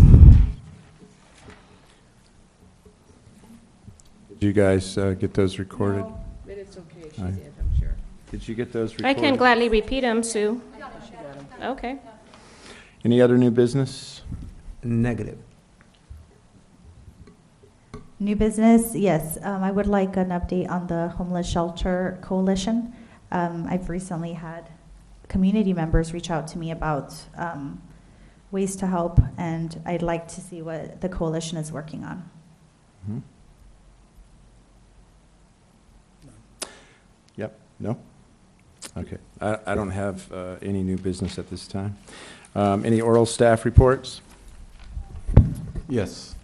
Mayor and council, another busy weekend for the city this coming weekend with 3 events. Wanted to remind the community about this Saturday, the 27th, Leeward Pool is hosting its annual Water Olympics. It'll take place at the pool beginning at 10 a.m. and lasting until approximately 2 p.m. And this is the opportunity for all of our summer swimmers to participate in Olympic-style events, as well as receive prizes and medals and refreshments. So that's on Saturday, the 27th at 10 a.m. Later that day, here at the C. Robert Lee Activity Center, the Performing Arts program presents a performance of Grease. It'll be held in the gymnasium. Doors open at 4:30 p.m. and the show begins at 5 p.m. and this event is free of charge. So that's Saturday evening at 5 p.m. Then on Sunday, the city is hosting a free family health clinic here at the C. Robert Lee Activity Center. We have various health vendors, including dental and medical. And that's from 9 a.m. to 2 p.m. on Sunday, August 28th. Thank you. Honorable Mayor and members of the City Council, just a brief note that we did manage to finish 2 capital improvement projects that were budgeted. One was the striping plan throughout the city. All the yellow lanes and white stripes and yellow stripes and stop legends and et cetera have been repainted throughout the entire city. And we managed to stay within the budget. Also, all the LEDs on the safety lights on the traffic signals have also been replaced with LED lights. Those were both completed per the CIP plan and the budget. And in a couple of weeks, we will start with the overlay projects in 8 city streets throughout the city. That concludes the presentation. I have a report that on Saturday, September 17th, we're going to have our first neighborhood block cleanup. It begins at 7 and goes until 1 or until the bins are full. It's in the area of 214th Street and Juan. Bulky items can be brought: appliances, green waste, metal, cement, bricks, tile, tires, but no hazardous waste and no commercial disposal.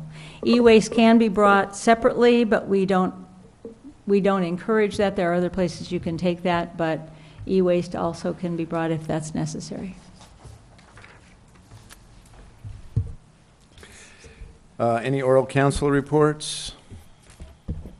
I do have, as I've been mentioning to the community, I did have the privilege to travel to Washington, D.C. I love to travel, but I had a personal incident whereby I was reluctant to do so. I believe for 8 years I hadn't really gone anywhere. I'd been to Europe, I'd been to Hawaii and all these places, and this was the first time really doing something like that, and I would encourage everyone who can, because obviously some of us are limited monetarily. But in visiting D.C., I was touched obviously by visiting the Washington Monument, the Abraham Lincoln Monument, all the monuments. But what touched me the most is I had visited D.C. in the year 2000, and things were completely different, obviously. But I visited Arlington Cemetery, particularly, obviously, President Kennedy's grave, but the grave of the unknown soldier, and it just touched me so much.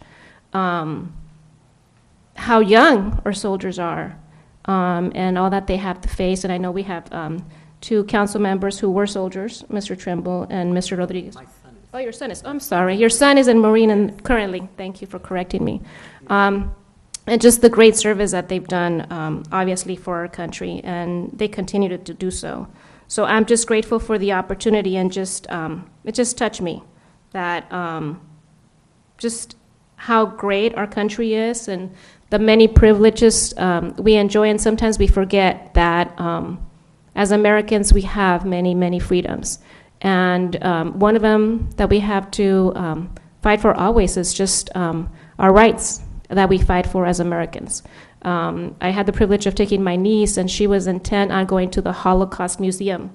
And obviously that also reminds all of us who are aware of that particular issue that, you know, we need to be aware of what history holds if we're careful not to repeat it.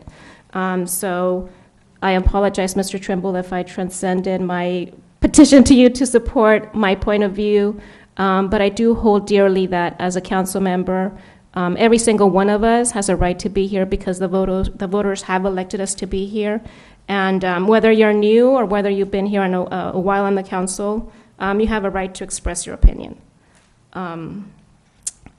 In regards to local events, I did have a chance to visit the powwow.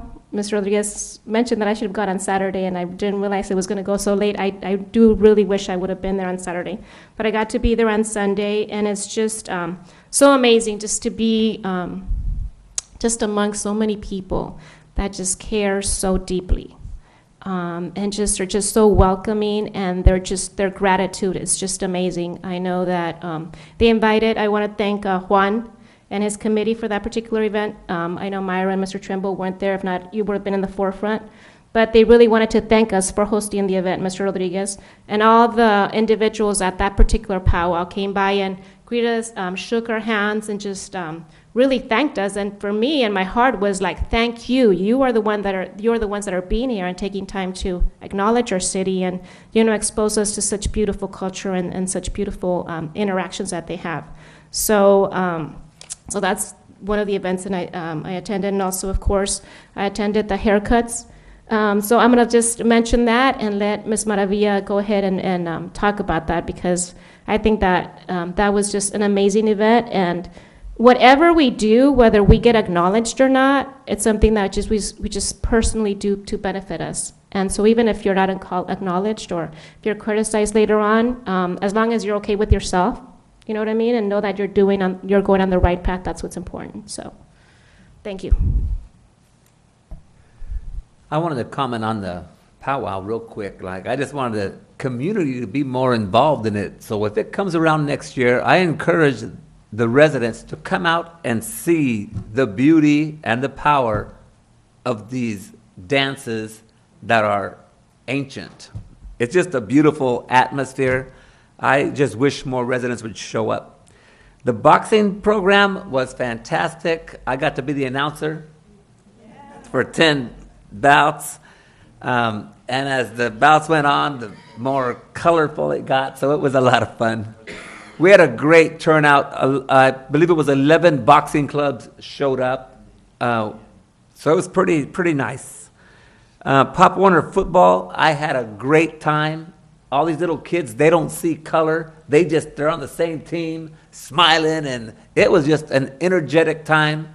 Thank you very much, Mr. President, for taking your time and really doing a good work there. You got a good coaching staff on every team. You have team mothers that I see are really involved with it. Great warrior cheerleaders, I believe they're called. It was just an exciting time. A lot of parent participation too. I mean, the stadium was pretty packed. It was a good time. And that's all I have to say for right now. Thank you. Well, I second their experiences at the powwow. I had a very similar experience. Thanks to Juan Serrano and everybody who, Steve and everyone in the department who made that event possible. And I want to give a short-ish verbal presentation on what happened or transpired on Saturday. So quick background, Albert Salas. Well, if anyone knows me, they know that I'm very active on social media, Twitter, Snapchat, Instagram, and Facebook.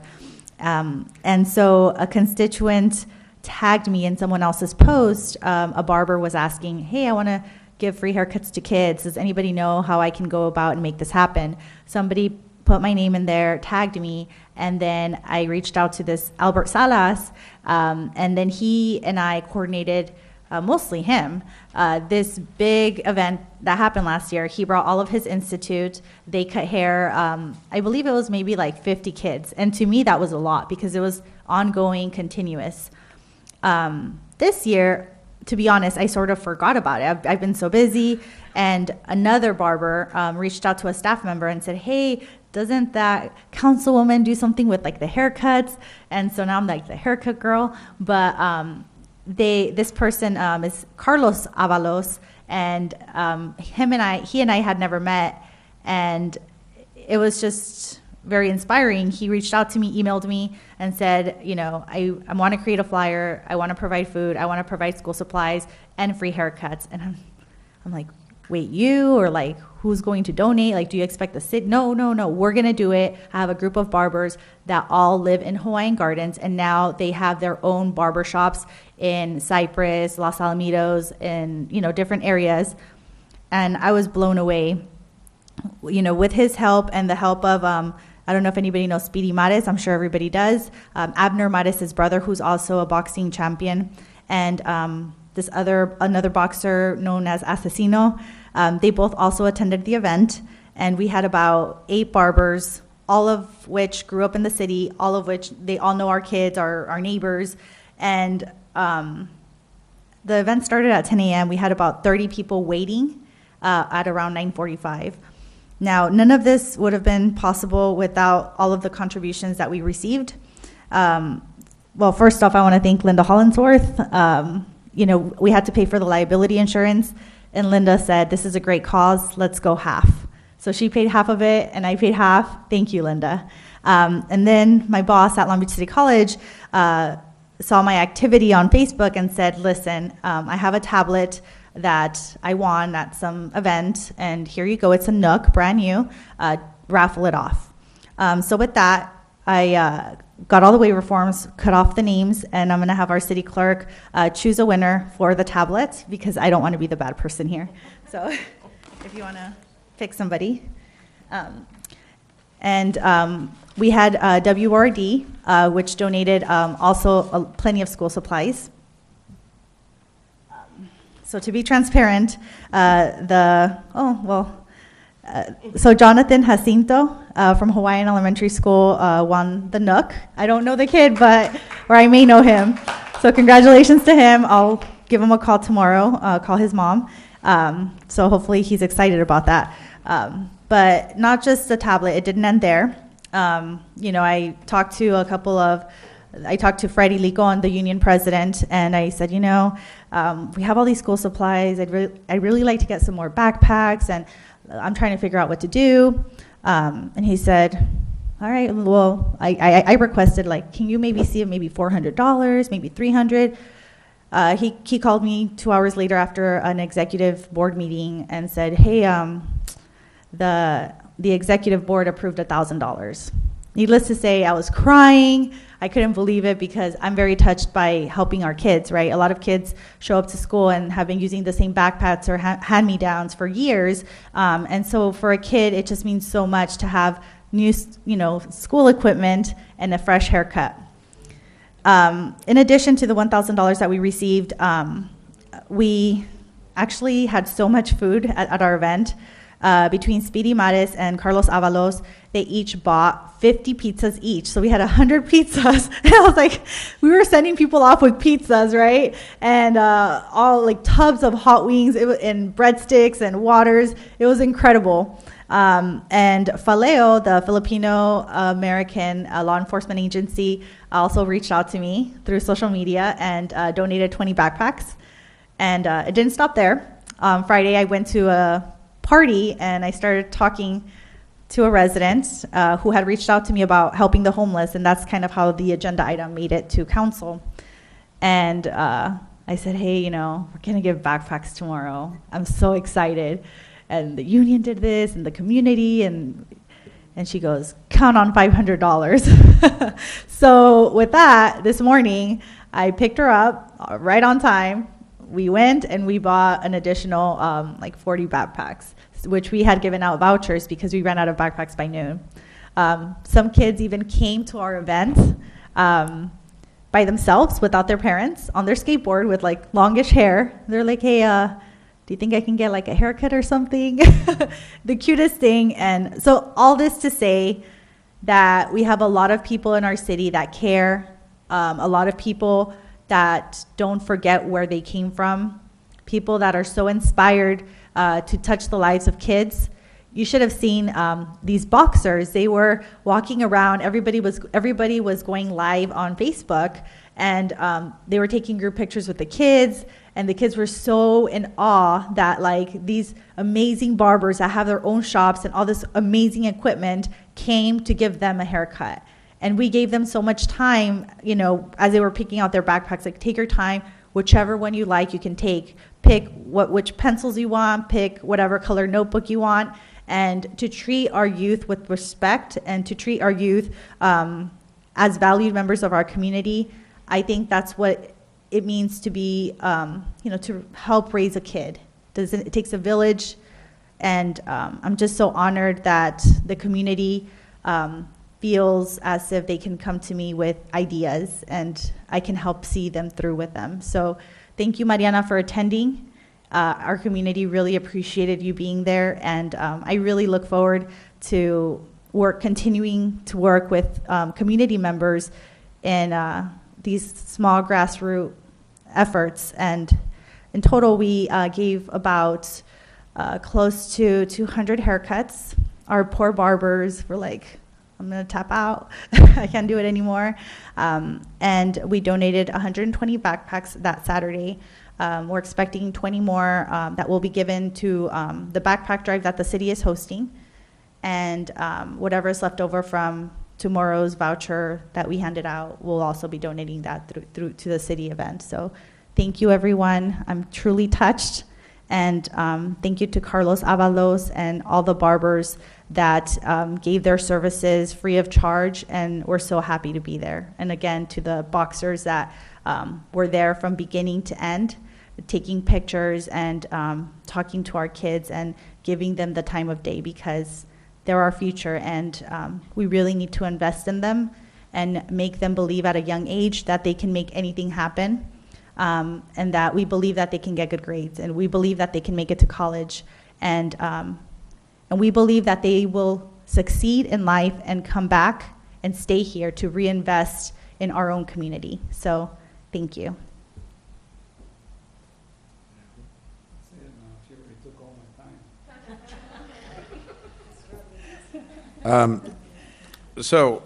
Again, I had already mentioned that appreciate the football kicking off again. We missed it, and it's good to have it back, and that was a great day.